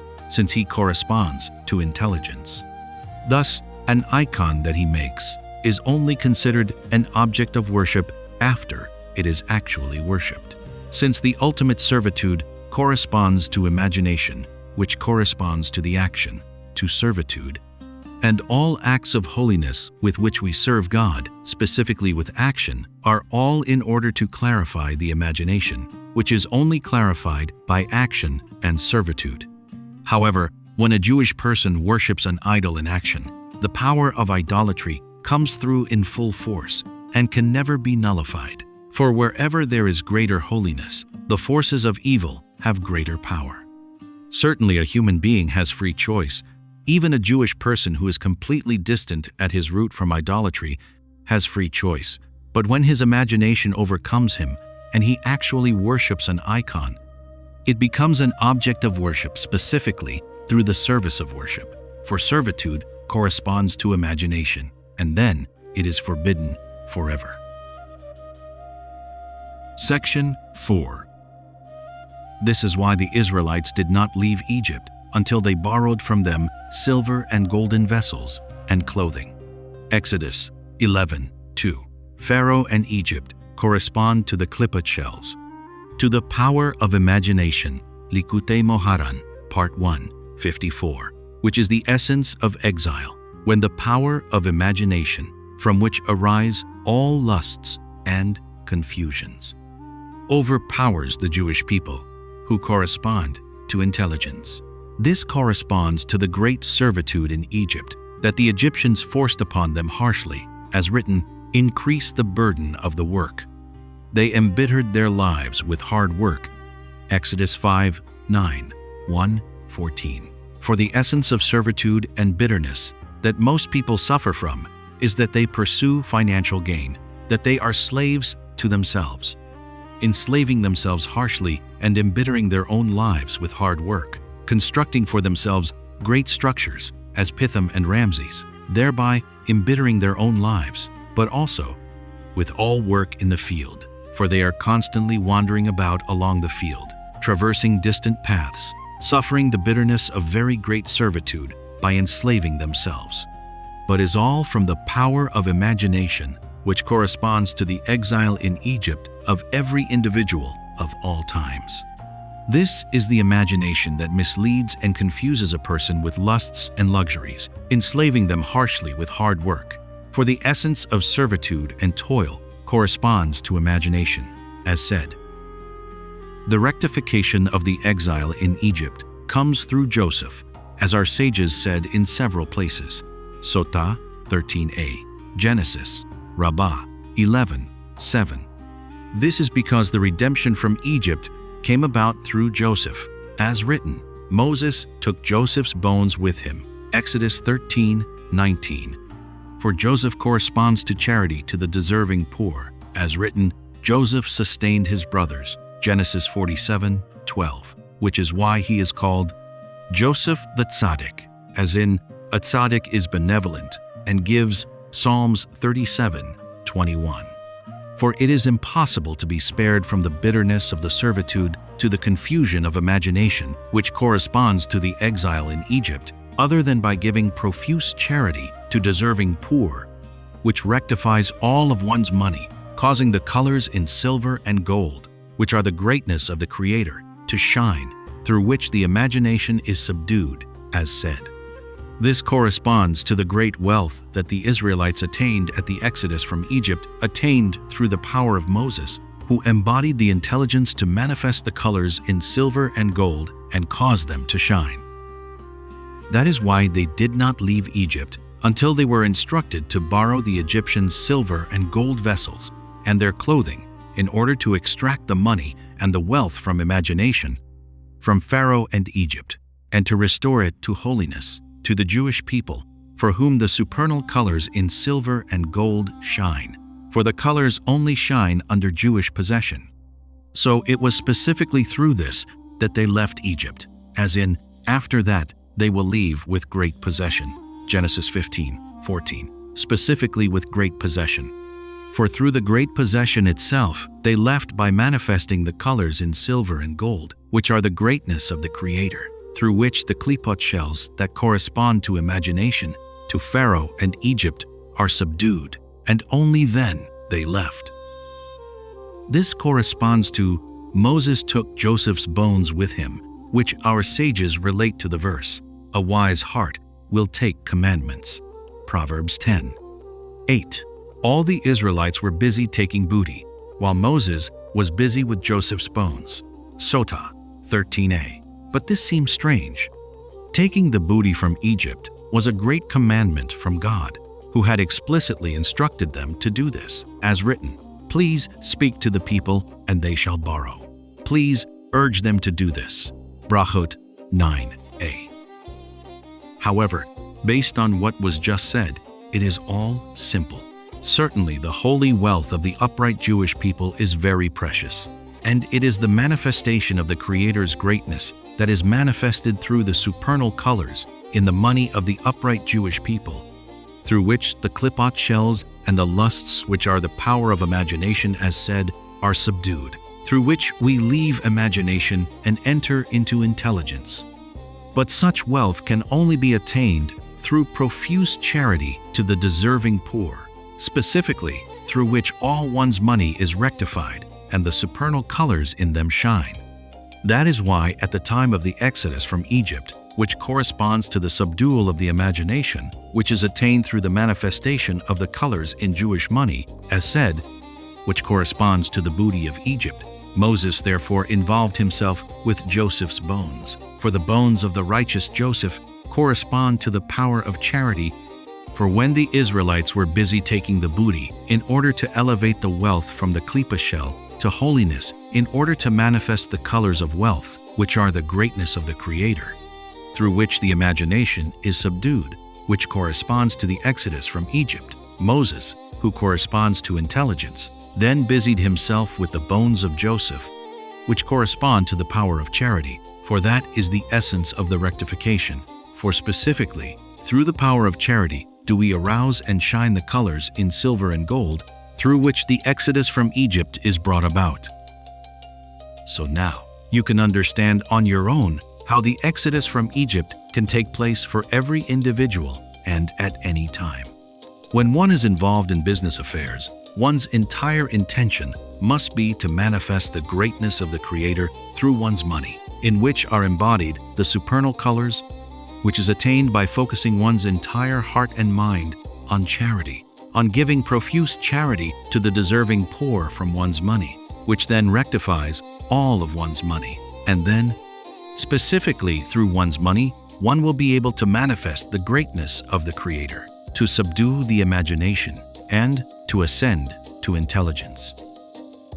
But when one does not give charity, then one falls into the lust for money, which is literally idolatry, which comes from the confusion of the imagination, which corresponds to Pharaoh and Egypt, who subjugate and enslave the individual, which corresponds to the bitterness of the toil of all those who are submerged in the lust for money. When one does give charity, though, then one's money is rectified and the supernal colors shine. The imagination, which corresponds to Pharaoh and Egypt, is subdued, and one is spared from the bitterness of bondage, which corresponds to the Exodus from Egypt, in that one leaves the bitterness of the exile of lust for money, for one has become happy in one's lot. As the Rebbe writes on the Zohar statement, the Spirit descends to calm the heat of the heart. Likutey Moharan, Part 1, 13, Part 3, 224a. Section 5. This corresponds to the Israelites being instructed to contribute toward the sanctuary after the sin of the golden calf. The calf idolatry is caused entirely by the confusion of imagination, by our not endeavoring to illuminate the colors in silver and gold and subdue the imagination, on account of which the imagination intensifies, transforms the object, drawing nourishment from the fall of the colors, making the silver and gold into objects of idolatrous worship, since indeed the supernal colors are hidden in them, as said. This is plenty of gold, which refers to the calf, upon which our sages comment, they made the calf through the abundance of gold.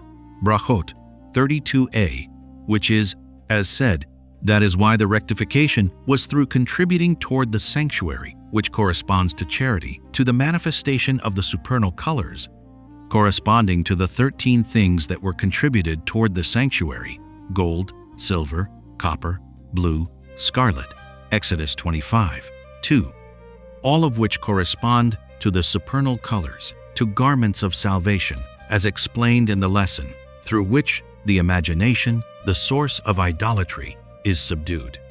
That is why the sin of idolatry of the calf was rectified through the contribution toward the sanctuary, with which the sanctuary was constructed, in which all sacrificial offerings were brought. For the offerings that are brought from animals correspond to the subdual of imagination, which is the power of animality, as explained in the lesson. Study there.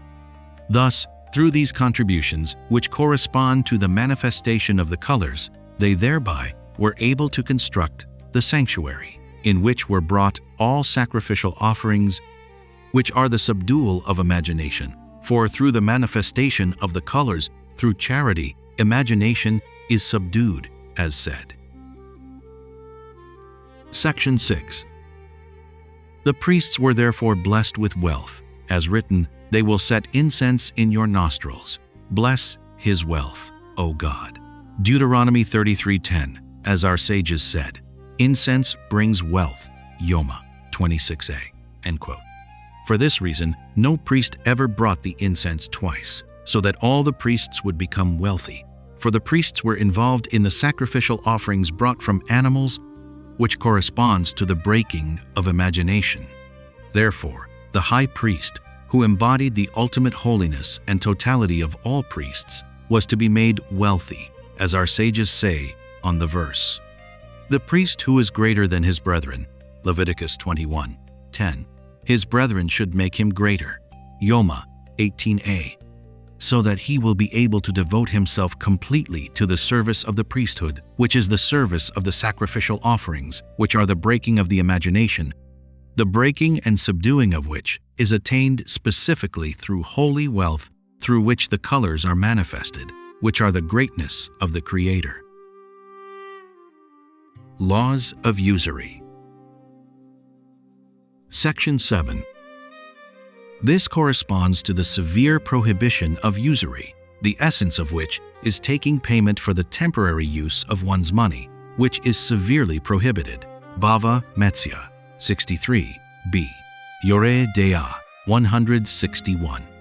This is because the holy money of a Jewish person is very precious, since the supernal colors, which are the greatness of the Creator, are manifested in it, through which we subdue the power of the imagination, which are all the klipat shells, the lusts and obstacles, and so forth, and we become able to ascend to authentic intelligence, which is the ultimate purpose, the essence of the service and purpose for which the human being has come into this world, to break the inclination for evil, which is the power of imagination, from which arise all lusts, and to attain the intelligence with which to come to know the Creator, which is the essence of authentic intelligence.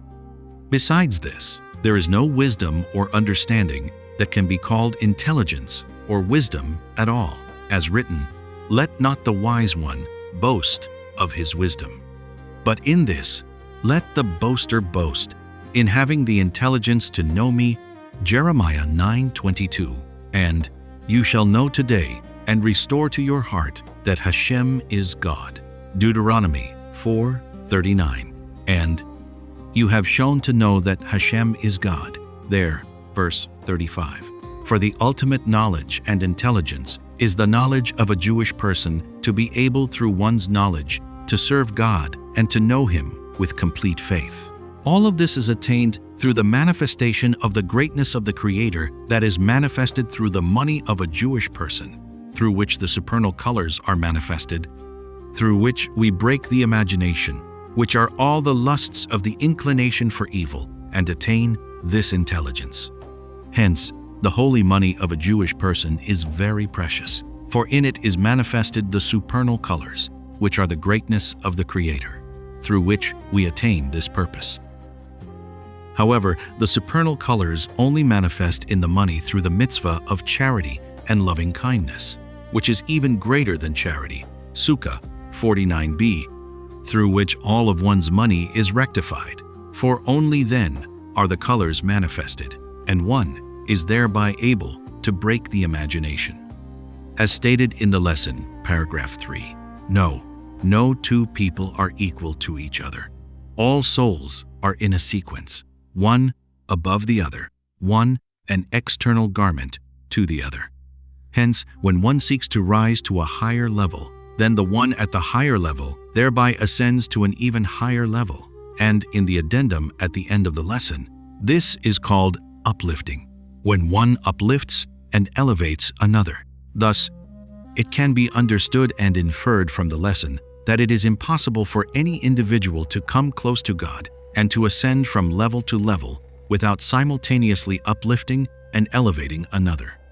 This corresponds to all Jewish people are guarantors for each other, Shvuot 39a, as well as you shall love your neighbor as yourself, Leviticus 19, Os 18, which is a fundamental principle of the Torah, Torah Kohanim, for all Jewish people are like one individual, and each one must uplift and elevate the other to holiness, until the image of God is made complete, until all souls ascend to their place and level, each one to their proper place, at which point the rectification will be completed. All this is attained through the charity and loving kindness that one does with one's money, through which the supernal colors in the money are manifested, which are the greatness of the Creator, through which we break the imagination and ascend from level to level, through which the other also ascends from level to level, each one uplifting and elevating the other. Now everything can be understood and connected. The ultimate rectification is certainly specifically through the charity and loving kindness that each one does for another, through which one uplifts and elevates the other, shining into them the supernal colors of Jewish money, through which itself one is able to ascend from level to level. For the ascent is only when one also elevates another, which is attained specifically through charity and loving kindness that one does for another. This is because, just as one shined into the other with the money of charity, or the loan of loving kindness that one gave to the other, thereby shining into them the supernal colors, one thereby itself is able to ascend from level to level, for the ultimate ascent is when one also endeavors for the benefit of another, to uplift another as well. For the Jewish people are merged with each other, and the greatness of the Creator and the supernal colors are only manifested when the colors are merged and shine into each other, as explained in the lesson, which is when the Jewish people act charitably and with loving kindness toward each other.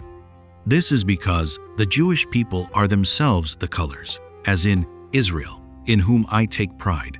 For the glory of the colors is manifested in them, each one having a unique color, according to their root in the stones of the breastplate, which are the holy wealth of the Jewish people.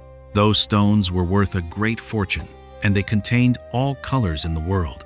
And when they are merged into each other and shine into each other through charity and loving kindness that the Jewish people do for each other with their money, which contains the colors are thereby merged into each other and shine into each other, which is the ultimate manifestation of the glory of the colors.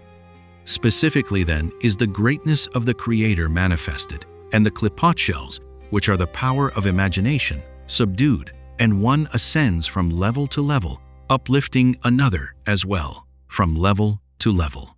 Then God is enhanced and glorified all the more, for the higher that the Jewish people ascend from level to level, the more that God is enhanced, sanctified, glorified, and exalted, so to speak. That is why the Torah instructed us to lend money to another as an act of kindness, as written, "When you lend my people money," Exodus 22:24, which is greater than charity, as our sages said, Sukkah 49b. For through a loan one supports another, so that they will be able to support themselves through the loan, and the colors shine through the livelihood of a Jewish person. Hence, one is thereby doing a great material as well as spiritual benefit and kindness for the other. And then, when the other returns the money, he returns it with the colors, and thus they are shining into each other, which is the ultimate wholeness of the illumination of the colors when they shine into each other.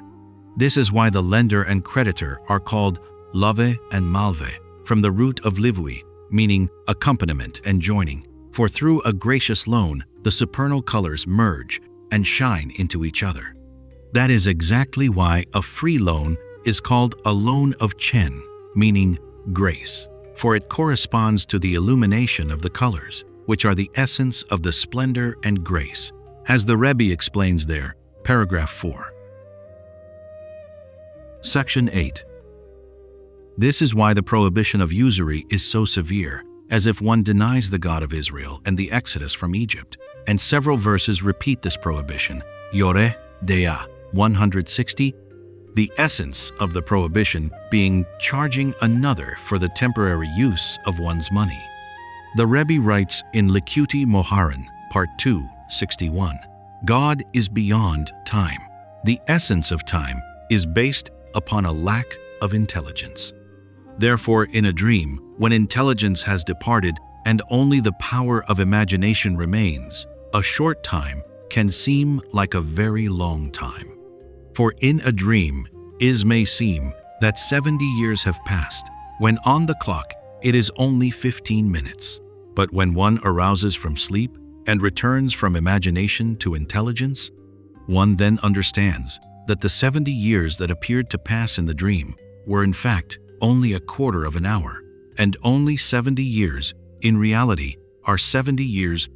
However, from the perspective of an intelligence higher than our own, even these 70 years are only 15 minutes, and above that, intelligence is an even higher one, up to the ultimate essence of intelligence, at which all time completely disappears and merges into beyond time. Study there well, and focus your intelligence and knowledge to understand this very well. For it is an extremely amazing and awesome concept. Hence, time is ultimately nothing more than a function of the power of imagination, and with intelligence, time contracts, and the higher one ascends to a higher intelligence, the more that time contracts until completely disappearing. That is the ultimate goal, for the ultimate purpose is to merge into God, who is above time, which is attained specifically through the wholeness of intelligence, which is attained through the breaking of the imagination. For through authentic intelligence, we are able to merge into God. As in the saying, were I to know him, I would be him. Likutey Moharan, Part 1, 21. Thus, one who is able to give charity and gracious loans, through which the colors shine, and is able to break the imagination and ascend to the intelligence, one thereby dissolves time and merges into above time. For to the extent that one breaks imagination and ascends to intelligence, to that extent does one dissolve time and merge into above time. That is the severe prohibition of usury, which is charging for the temporary use of one's money, charging for the specified time. This is because the essence of holy money is to manifest the colors in them in order to break imagination and dissolve the time. So, by charging for the use of one's money, for the time that one will have to wait for one's money to be returned, one thereby blemishes greatly in this. For one is thereby intensifying imagination over intelligence, from which the illusion of time arises, and upon which all blemishes in the world are dependent. For all blemishes and sins are caused by the power of imagination, from which all lusts arise. And the essence of all lusts and sins only come about through the overwhelming of the evil that is attached specifically to time, which contains good and evil, good days and bad days, as in, on a good day, be good, and on a bad day, Ecclesiastes 7:14. These are the 28 periods of time, some good and some not, there, verse 3, corresponding to the blemish of the tree of knowledge, regarding which is said, on the day that you will eat of it, Genesis 2:17, specifically on the day. For the power of seduction comes mainly through the evil that is attached specifically to time, for above time everything is good, and there is no evil at all.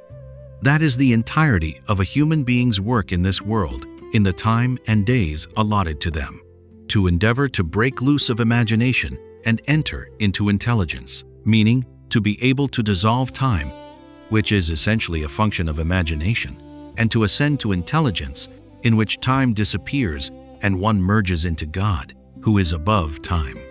That is the entirety of the entire Torah and commandments, as can be understood from the Rebbe's notes in Likutey Moharan, Part 279. Study there.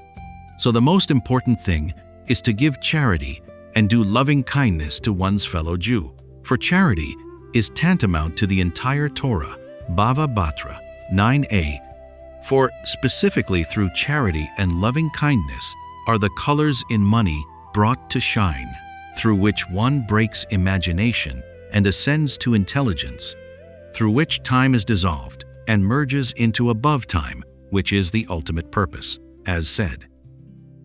Thus, when one takes payment for the time that another is holding one's money, one blemishes gravely in this, as if one is seeking to conceal the supernal colors in Jewish money, which are the greatness of the Creator, that dissolve the time of imagination, while this person is seeking to have time, which corresponds to imagination, conceal the colors in the money.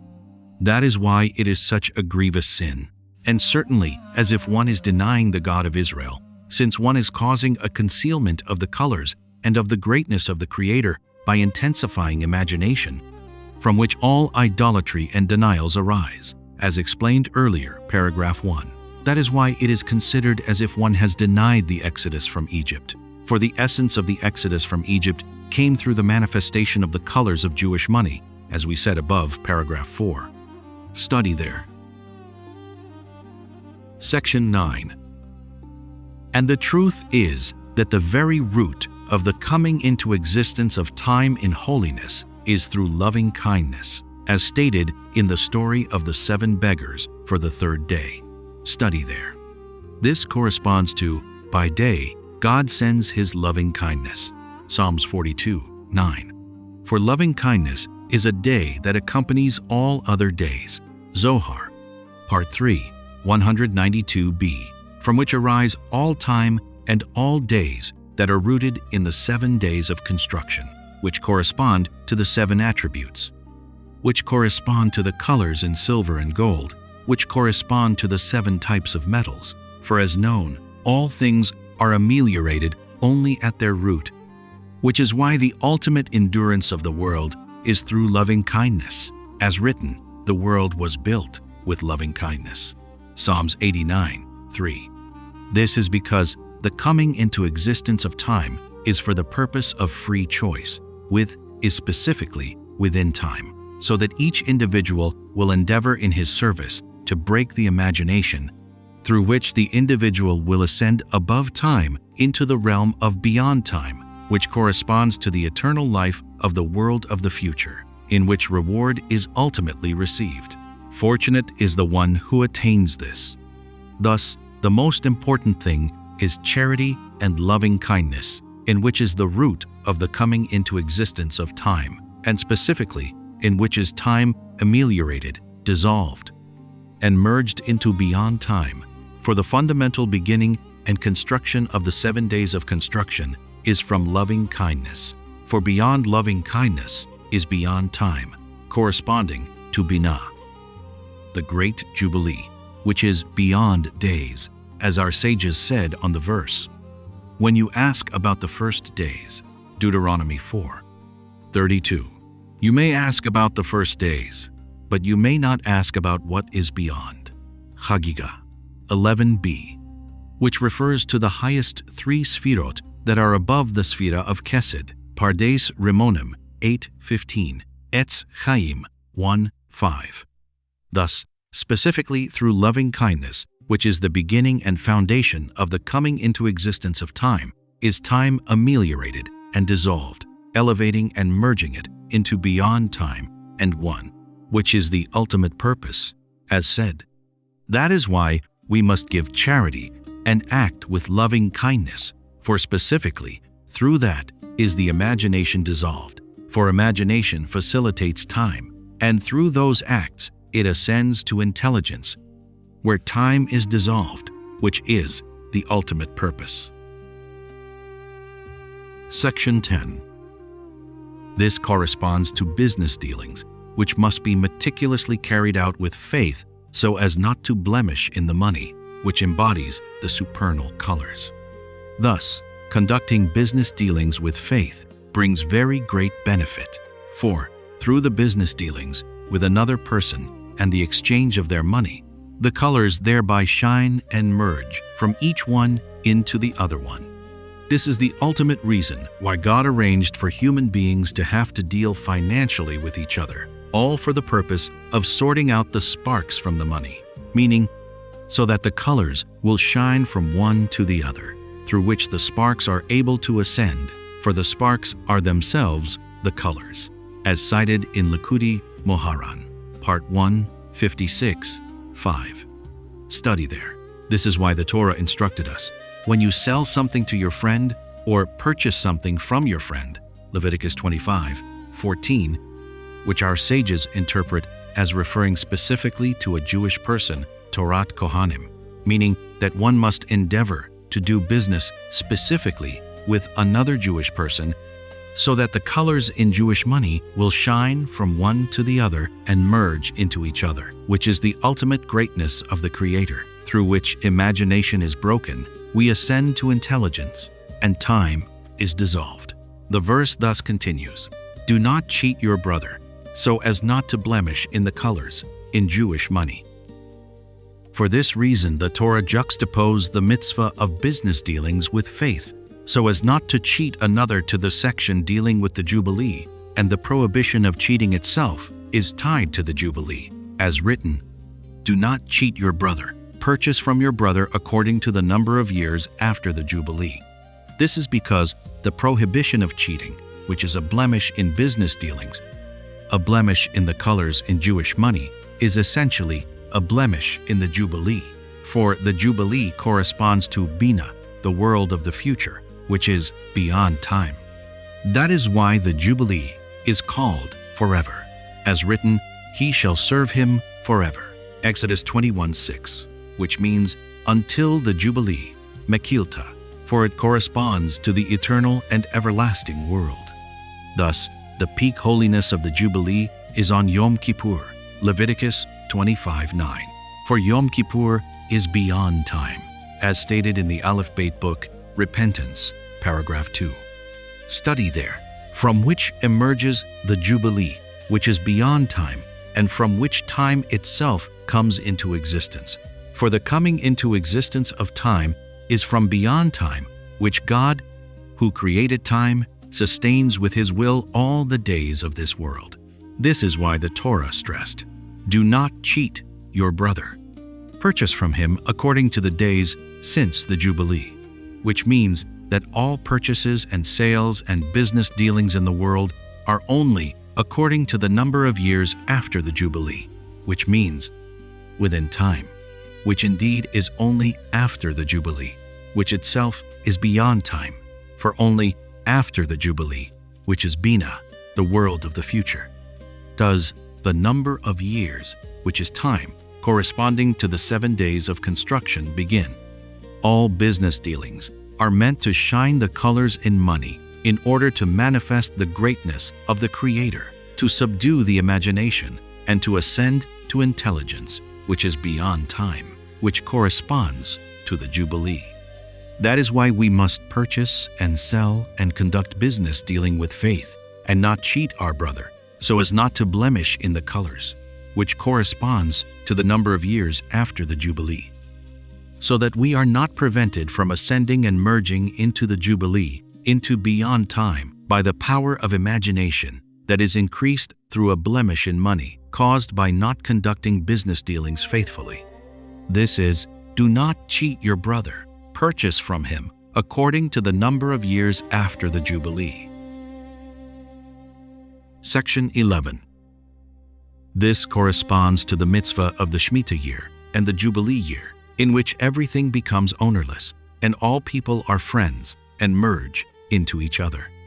This is because these periods of time are beyond time, which is attained by relinquishing ownership and merging into each other, through which the colors shine, through which we merge into beyond time, as said. Section 12. This corresponds to, when you take the heads of the Israelites for their numbers, each one of them shall give an atonement for their soul. Exodus 30:12, which is the shkalim for the public offerings. Offerings correspond to the breaking of the imagination, which corresponds to charity, through which the colors shine and imagination is broken, and then each one lifts the other, above, paragraph 7. This is, when you take the heads of the Israelites, as in the uplifting of the head, each one elevating the other to their place and level, which is the essence of the commandment, to count the number of the Israelites through the shkalim, so that they merge into each other and shine into each other, so that each one will rise and ascend to their place and level. That is why every individual must give charity the shkalim for the public offerings, for through that the colors shine and imagination is subdued, and each one raises and elevates the other. That is why we must give shkalim every single year, in order to rectify and elevate time corresponding to the number of years, so that time is merged into beyond time. Section 13. This explains why we read the Torah section of "When you lend money to my people" on Pesach, which is the Exodus from Egypt. Section 14. This corresponds to Purim. Haman Amalek corresponds to a vessel that is not worth the damage it causes, for it is the thick klipa shell that spreads out at every single level when we seek to ascend from level to level. Amalek is the first of nations, Numbers 24, 20 the first, and the all-encompassing of nations, who are the klipot and illusions that come from the power of imagination. But Haman Amalek is the quintessence who surges and spreads out very greatly at each and every level. That is why its subdual is through charity, through which the colors are manifested, which explains our sages' teaching on the verse, 10,000 talents of silver eshkol will I weigh out, Esther 3:9. God foresaw that Haman would weigh out shkalim against the Jewish people, so he preceded the Israelites' shkalim to Haman's. Megillah 13b. For Jewish shkalim correspond to charity for the public offerings, through which Haman Amalek is subdued. Haman thus said, Yeshno, there is a people, Esther 3:8, upon which our sages comment, Yeshnu, they sleep, Megillah 13b, arguing that the Jewish people had fallen asleep, since the greatest overpowering of imagination is in sleep and slumber, when imagination has free reign, and the illusion of time is the greatest. So Haman claimed that the Jewish people, in the intense exile, are asleep, which corresponds to the overpowering of imagination and the departing of intelligence, which is why he thought that he would be able to overpower them. The exile in Babylon, as well as all exiles, are compared to sleep, as written, when God brings back the returnees of Zion, we will be as dreamers. Psalms 126, 1, Tanit 23a, which is also why the miracle came through sleep, as written. On that night, the king's sleep eluded him. Esther 6:1. The book of Esther thus begins the story of the great miracle with the enormous wealth of Ahasuerus, as written, showing off the wealth of the glory of his kingdom and the majesty of the splendor of his greatness, white, blue, purple, telling us with this the great miracle of the downfall of Haman Amalek that God does for us in every generation, for the subdual of the imagination that surges and spreads out greatly at every single level, which corresponds to Haman Amalek, is brought about through the holy wealth that is attained through charity, through which the colors in the money, which are the greatness of the Creator, are manifested. But during the days of Ahasuerus, the kingdom of evil had become so empowered such that they acquired all wealth, and all the colors were concealed in their possession. That is why we are told of the many colors and the great enormous wealth that was theirs. Even the floors were tiled with precious stones, that contained all the colors, as written, a pavement of green, white, shell, and onyx, through which they were able to greatly overpower the Jewish people. For, as known, God created everything and its opposite, so just as through holy wealth we are able to overcome imagination, so too of the opposite, when the forces of evil are empowered and all wealth and colors are in their possession, then they are able to overpower us through the great wealth that they have acquired. This corresponds to the bitterness of the exile today, in which all greatness and wealth is there, on account of which they are very powerful. However, the truth is that their entire power is only temporary, and ultimately they fall through that itself, as in wealth saved for its owner to his detriment, Ecclesiastes 5:12. This is because the supernal colors in money are unable to shine when the money is in the possession of the Gentiles and the wicked, and the colors themselves fight against them and overpower them until they cast them down, extracting from them all of the sparks that they have swallowed, as in when one person overpowers another to their detriment. There, 8, 9, Likutey Torah, Ari, Lek, Uka. This corresponds to, in place of brass I will bring gold, and in place of iron I will bring silver. Isaiah 60:17. For the very wealth that they confiscate from the Jewish people through exorbitant taxes and levies, that money itself that they take from the Jewish people will exact vengeance upon them, extracting all the wealth from them double and quadruple-fold. This is alluded to in what the Rebbe says in the lesson about the taxes that they levy from the Jewish people will themselves bring about their subdual and downfall. As explained there, all the taxes and levies they collect from the Jewish people correspond to charity, as in, I will make charity your oppressors. There and through that, the colors are manifested. Hence, specifically through the taxes that they levy from the Jewish people, the colors are manifested, through which they have their downfall. For the Gentiles are rooted in imagination, which is the power of animality, for they are compared to animals, as said, paragraph 2. So when imagination is subdued by the colors that are manifested specifically through the collection of taxes, all the Gentiles, whose power comes from them, have their downfall. Thus, in the days of Ahasuerus as well, their downfall came through the enormous haughtiness with which they boasted of their majestic splendor and greatness and wealth during the banquet. When Ahasuerus donned the garments of the high priest, which are the epitome of the splendor of the colors, corresponding to garments of salvation, specifically seeking to blemish in these holy garments. But on account of that itself, the forces of evil incited them, ultimately leading to the putting to death of the wicked Queen Vashti, through which Haman Amalek later had his downfall by Esther having been taken to the palace. All this corresponds to a time when one person overpowers another to their detriment, through which they are able to overpower the Jewish people, mainly by taking their money and wealth, in which is the splendor of the colors. Then those colors, which are now unable to shine in their possession and are in great exile and concealment, gather strength and sort out from them all of the holy sparks that they have swallowed, then extracting from them their very vitality until they are subdued and fall on account of this itself. Section 15.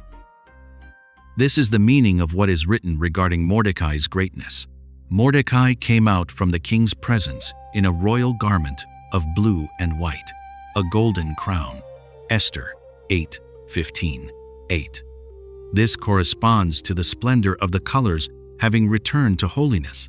For Mordecai, the tzaddik, attained all these colors, which correspond to garments of salvation, which correspond to a royal garment of blue, through which the salvation came about, by the colors having returned to holiness and become manifested in Mordecai's possession. The verse thus says, Haman told them of the glory of his wealth. There, 5:11. Assuming that the supernal colors were now in his possession through his great wealth, through which the realm of holiness, which is Mordecai and the Jewish people, would be unable to stand up against him. But God had mercy on his people and turned everything upside down, restoring all the wealth and the colors to Mordecai. As written, Esther appointed Mordecai on Haman's estate. There. 8:2. Mordecai, thus receiving all of Haman's wealth, thus restoring all the wealth to holiness, and manifesting the supernal colors, which are the greatness of God.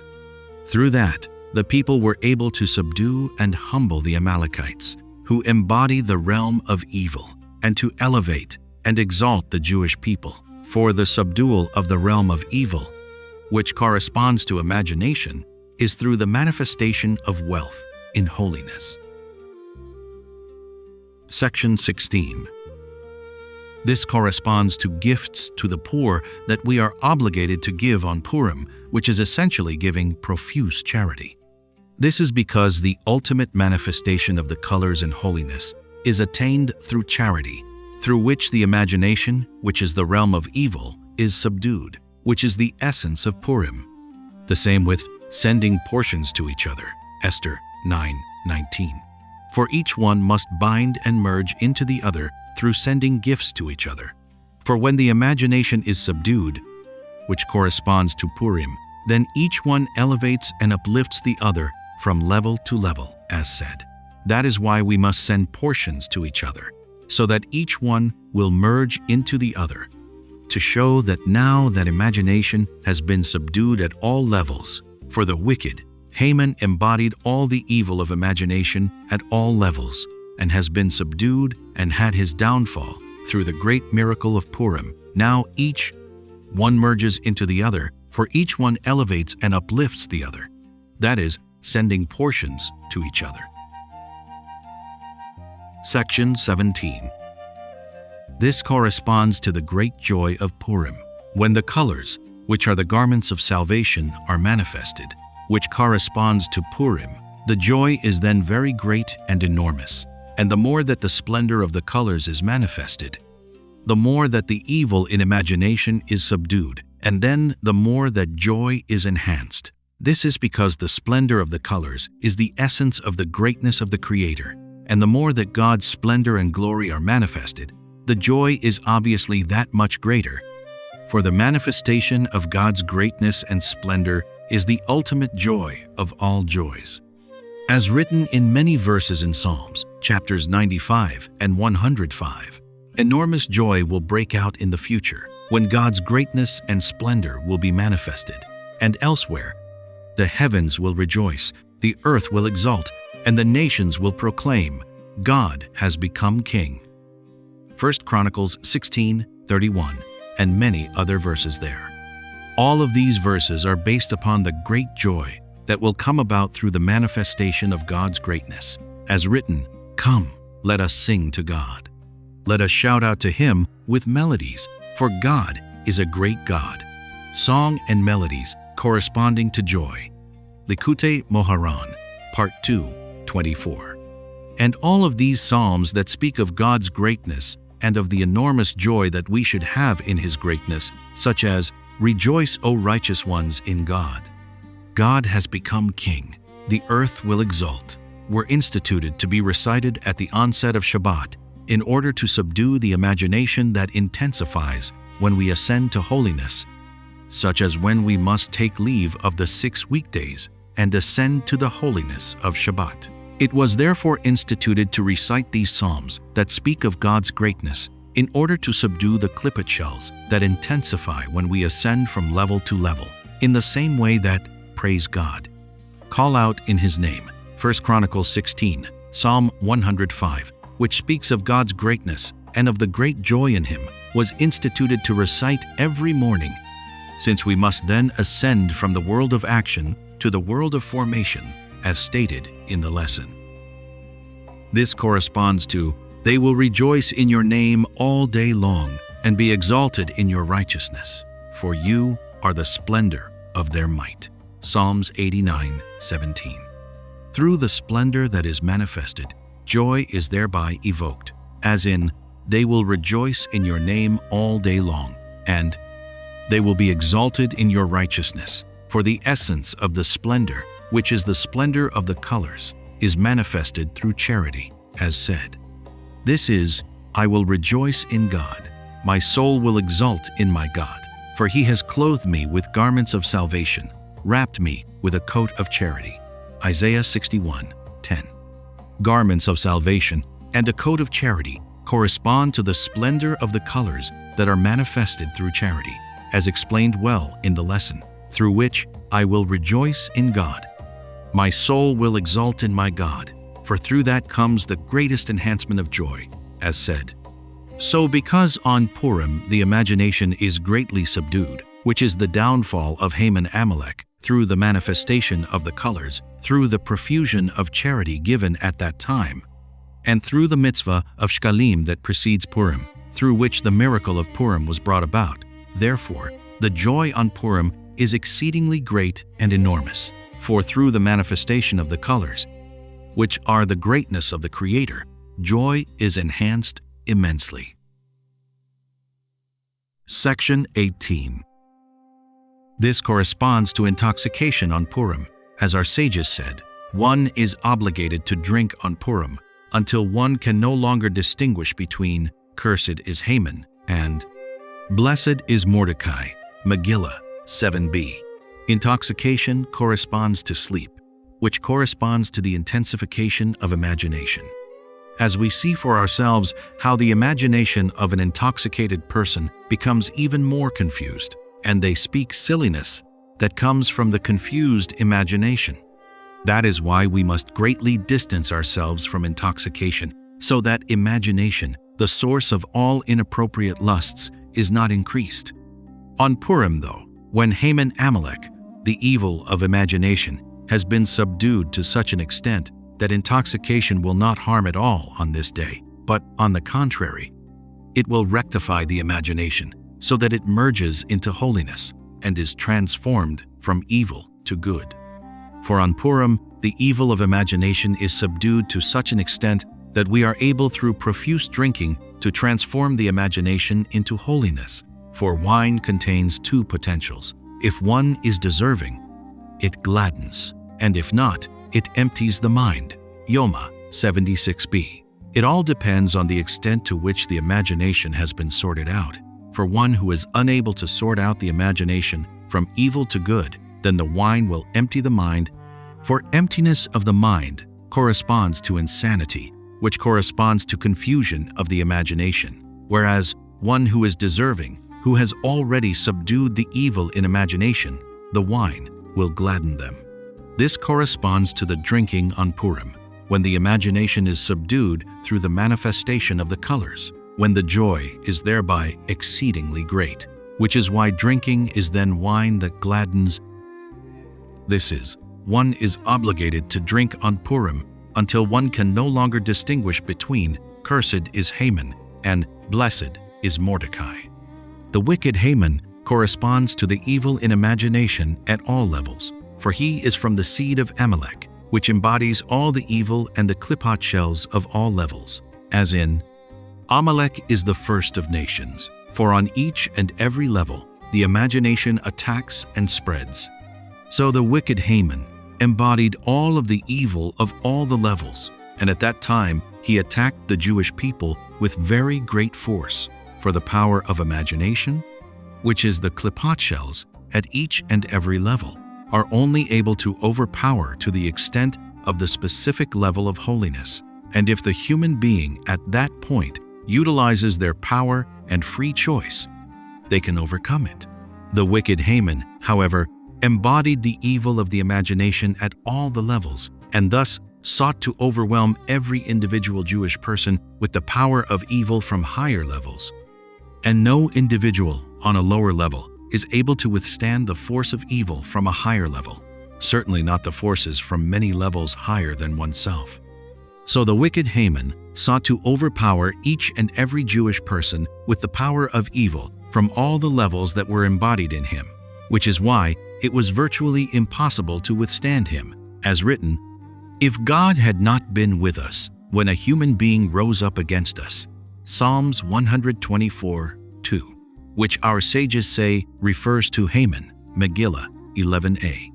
For as the Rebbe writes, human beings are able to obstruct holiness more than the forces of evil themselves. For the inclination for evil in the human being is only as powerful as that individual's level, for every individual has an inclination for evil from a specific world according to their level, but a human being himself embodies all levels and has even greater power. Study there. Likutey Moharan 80. Especially Haman, who embodied all evil of all levels and sought to overwhelm every individual Jewish person with the collective power of evil of all the levels. How can any individual withstand that? So his plan was, therefore, to annihilate and murder all the Jews, from young to old, seeking to overwhelm the entire Jewish people, from the great to the little, since he embodied all the evil of all the levels.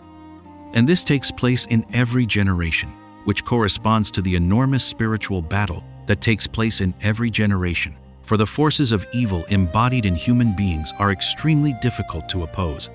Since human beings embody all the levels and have greater power to obstruct than the inclination for evil, the verse thus says, "If God had not been with us when a human being rose up against us, for certainly when one human being rises against another to obstruct them from the path of life, it is extremely difficult to withstand this without God's help." This is the very great, wondrous, and awesome miracle of Purim, as explained in the literature about the wonders of this great miracle being greater than all other miracles. And all the festivals will be annulled in the future, whereas the celebration of Purim will never cease. Midrash Mishli 9. This is because it was impossible to withstand Haman, since he had attacked every single individual with the full power of evil at every single level. So God had mercy on the Jewish people and did for them an amazing miracle by sending them a great Savior in Mordecai, who was the antithesis of Haman. Mordecai embodied the holiness of the manifestation of the supernal colors at all levels, for when the evil of imagination needs to be subdued at each and every level, we must manifest the colors, which are God's greatness. And obviously, the level to which we need to ascend requires the same level of colors to be manifested. So Mordecai embodied the holiness of the manifestation of the colors of all the levels, which is why he was able to subdue the klipa shell force of Haman, who embodied the evil of imagination at all levels, who is subdued by the holiness of the manifestation of the colors at all levels. This itself corresponds to Mordecai, for Mordecai corresponds to mordroi, meaning choice spices. Exodus 30:23, translated in the Targum as Yoreh Day'ah, Chulin 139b, which means that Mordecai corresponds to the choicest of spices of anointing oil, with which the sanctuary and its vessels, as well as the priests, the kings, and the priestly garments were anointed, all of which correspond to the manifestation of the supernal colors. For all of the supernal colors are in the sanctuary, its vessels, and the priestly garments, which correspond to gold, silver, copper, blue, scarlet, and so forth, which is why all the sacrifices, which are the subdual of imagination, were brought in the sanctuary, for imagination is subdued there by the colors being manifested there, through which imagination is subdued. And the manifestation of the holiness of all of these colors in the sanctuary, its vessels, and the priestly garments was only brought to shine and manifest through the anointing oil with which they were all anointed, and through which they were all sanctified with their holiness. For the sanctuary, its vessels and so forth, did not become sanctified with their holiness until they were anointed with the anointing oil. And the essence of their holiness comes through the colors that shine and manifest through them, which are the greatness of the Creator, which is the source of their holiness. For wherever the greatness of the Creator is more manifested, there is more holiness, as written, "I will be enhanced and sanctified." Ezekiel 38:23. Hence, the sanctity of the sanctuary, its vessels, and so forth, all of which was only through the manifestation of the colors, which are the greatness of the Creator, and His holiness came through the anointing oil that corresponds to Mordecai, who corresponds to choice spices, Yoreh Day'ah, from which the anointing oil was prepared. Hence, Mordecai embodied the holiness of all of the colors at all of the levels, since through him shine the illumination of the colors in all the forms in the sanctuary, since the sanctuary and its vessels embodied all the levels of all the Israelites, who embodied the entire stature of the human being.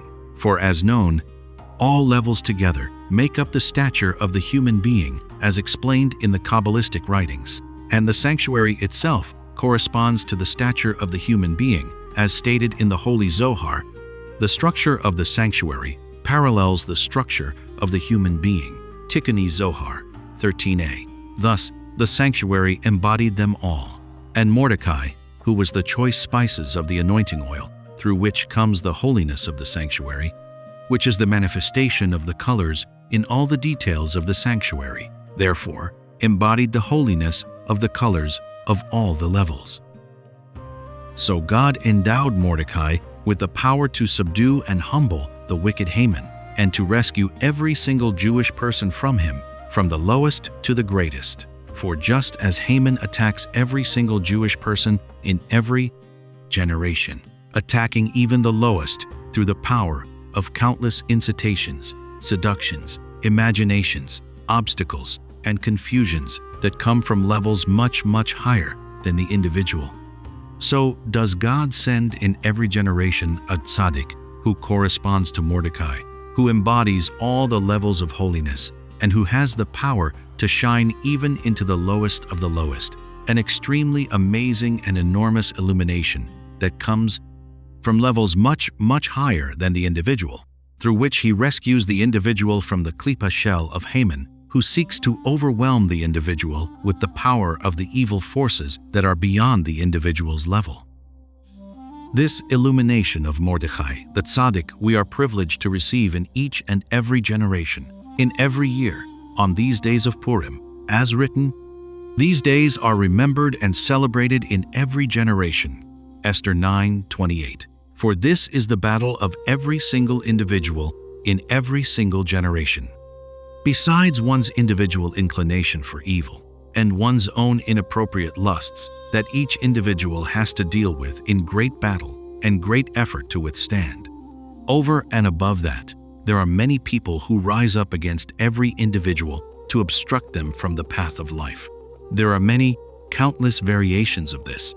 Sometimes the forces of evil take form in an upright person, perhaps even in some tzaddik, who then introduces into that individual's heart to oppose the upright path, for the forces of evil confuse the world greatly in every generation. But the focus of attack is the upright path taught to us by the complete and very great tzaddikim, who embody all levels of holiness, by taking form specifically in human beings who oppose these great tzaddikim and the upright and proper paths that they have revealed in the world, overturning the truth and thereby overwhelming the simple individual with thoughts and questions and confusions that come from levels much higher than the individual, on account of which it is difficult to withstand the attack without the power of the very great tzaddik who corresponds to Mordecai, to choice spices, who embodies all the levels of holiness and who shines into us an amazing and enormous illumination from levels much, much higher, through which we, even the smallest of the smallest among us, are able to withstand many opposers. This is because the holiness of the tzaddikim who correspond to Mordecai transcends all levels up to the ultimate level of holiness, where the klipa shell of imagination is completely dissolved. For as explained earlier, there are these imaginations and klipat shells at every level, and when an individual seeks to ascend from level to level, the klipat of the higher level are revived anew. But there are tzaddikim who are so exalted such that they have merged into the ultimate highest level of holiness, for they have already broken the klipat shells at every single level to merge into the ultimate highest level of holiness in which all klipat shells are completely dissolved. This corresponds to the holiness of Mordecai, and this is the illumination that is manifested on Purim. This corresponds to one is obligated to drink on Purim until one can no longer distinguish between cursed is Haman and blessed is Mordecai. This means that on account of the great joy one will ascend to such a high level, such that the illumination of Purim will shine into one, which is the illumination of Mordechai at its highest root, in which there is no klipa shell at all, no evil of imagination at all. That is why it would be impossible to declare, "Cursed is Haman and blessed is Mordecai," for at all the levels at which there are both klipa and holiness, which correspond to Haman and Mordecai, it is possible to say, "Cursed is Haman," which is the klipa, and "Blessed is Mordecai," which is holiness. But at the root of the highest holiness, where imagination and klipot are completely dissolved, it cannot be said, "Cursed is Haman and blessed is Mordecai," since at this level everything is entirely holy, entirely good. This corresponds to the illumination of Purim, which is the illumination of Mordecai, which is a very great and awesome light that does not shine on any other festival besides Purim, as explained in the writings of the Ari, Pri Etz Chaim, Purim 5, which is, as said, that this light embodies the holiness of all the levels, up to the ultimate, highest level of holiness, in which the klipot are completely dissolved. This is, until one can no longer distinguish, for at this level, everything is good. Related to earlier. Section 19. Mordecai embodied the holiness of all the colors at all the levels, because Mordecai was a descendant of Benjamin, in whose portion the temple was constructed. Sotah 37a, in which were brought all the sacrificial offerings, which are the subdual of the imagination. All the colors were in the temple, since it contained great wealth, all the treasures of God's temple. 1 Kings 14, because spiritually, the temple and the sanctuary are one and the same. This is what is written, "God is great and very praised in the city of our God, his holy mountain." Psalms 48. 2 in the temple was the essence of his greatness, after which the verse goes on to explain that the ultimate greatness is manifested there because all beauty and splendor of all the colors are there, as in beautiful scenery, delight of the entire earth, Mount Zion. It is the site of all beauty and splendor, which are the manifestation of the colors, which are the essence of splendor and beauty, which are the ultimate greatness of God, as in God is great and very praised, thus beautiful scenery. Hey, delight of the entire earth, for the ultimate joy is when God's greatness is manifested through the manifestation of the colors, as in I will delight in God. For he has clothed me with garments of salvation, Isaiah 61:10, which are the manifestation of the colors, which are called garments of salvation, paragraph 17. Section 20. This is what is written. Joseph gave to each one changes of garments, but to Benjamin he gave 300 silver coins and 5 changes of garments. Genesis 45:22. As already explained earlier, paragraph 4, Egypt and Pharaoh correspond to the imagination, and the essence of the exile in Egypt was the overpowering of imagination, which were subdued through Joseph the Tzaddik, who had descended there before them, to subdue the power of imagination and the klipa shell of Egypt, as written, God has sent me before you for sustenance, there, verse 5. That is why God arranged in his compassion that Joseph would acquire very great wealth there and amass all the money in Egypt and in other lands.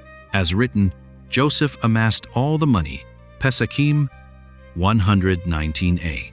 For through the money and wealth that Joseph amassed there, through that were the supernal colors, the greatness of the Creator, manifested, through which were Pharaoh and Egypt, who correspond to imagination, subdued.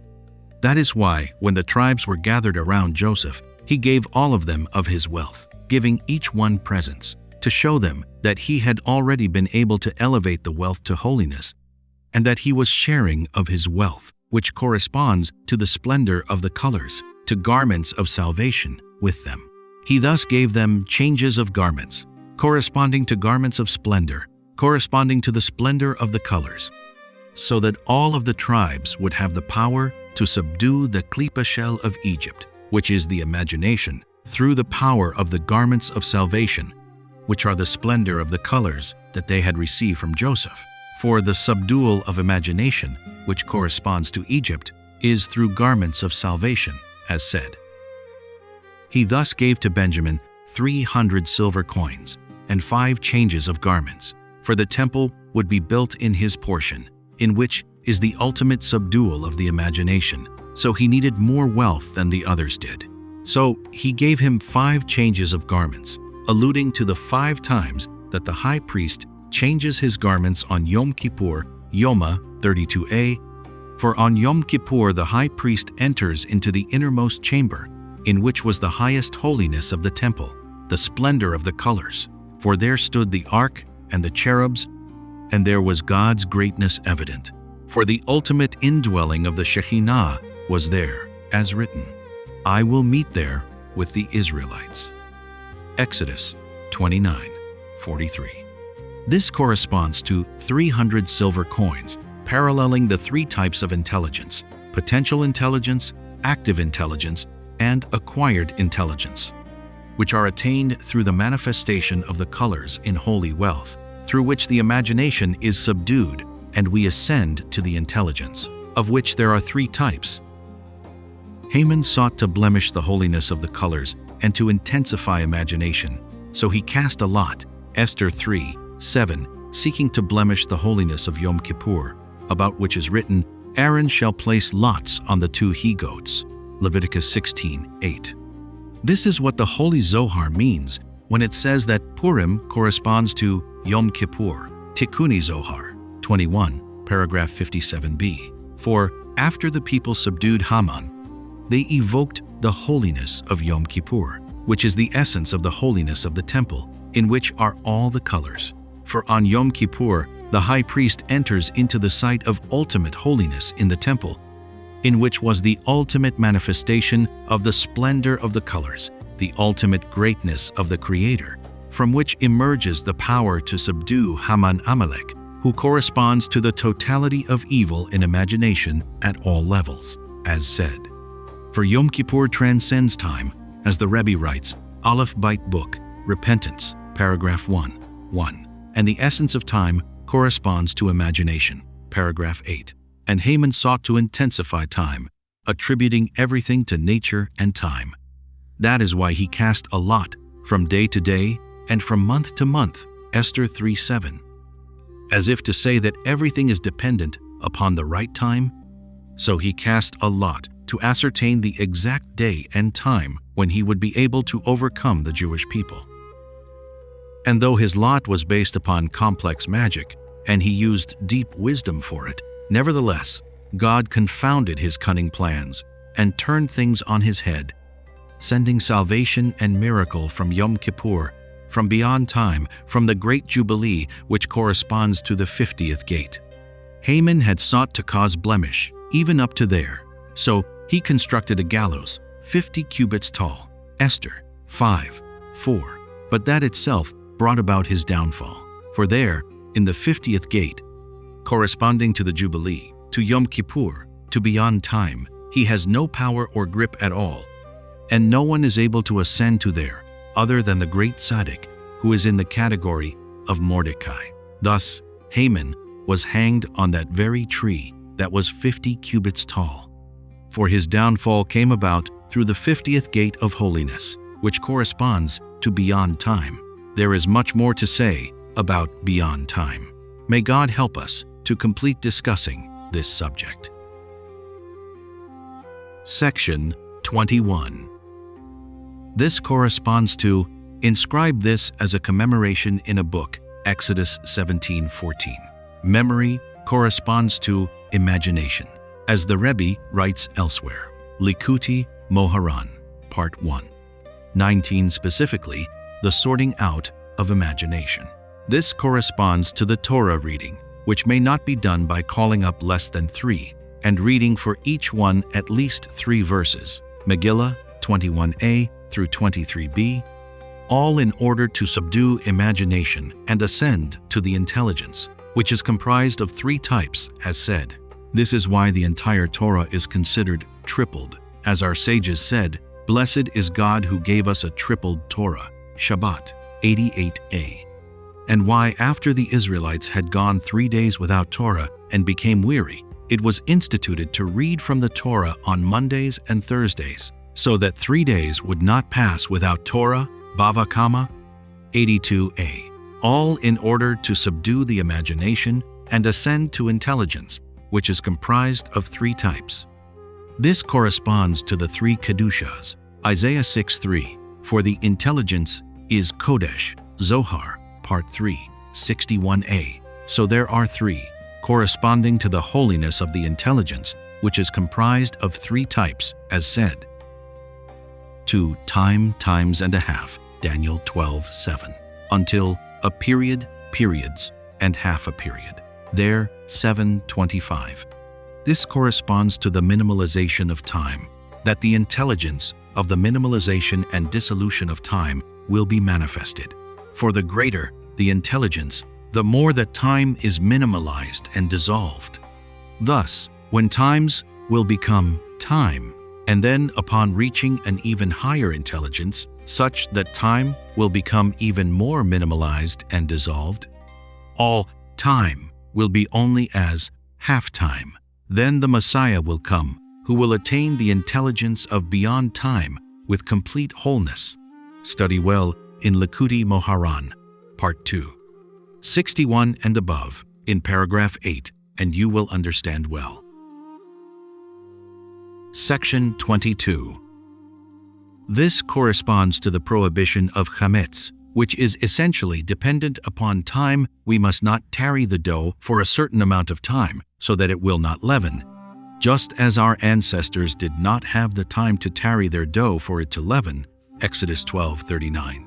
The essence of the prohibition of chametz is that the expansion of time will not take hold of the dough, from which the forces of evil are able to draw nourishment, and their subdual is through the manifestation of the intelligence that minimalizes time and elevates everything to beyond time, through which came about the exodus from Egypt, which took place hastily because the people could not tarry, and God passed over and hastened the redemption, which all corresponds to the minimalization of time, corresponding to beyond time. Section 23. To perpetuate these days of Purim at their times, Esther 9:31. To rectify the times, to elevate and bind them to beyond time through the sorting out of the imagination that is attained on Purim, for the essence of time corresponds to imagination, as said. Laws of idolatry. Law 4 is included in laws of libated wine, Law 4.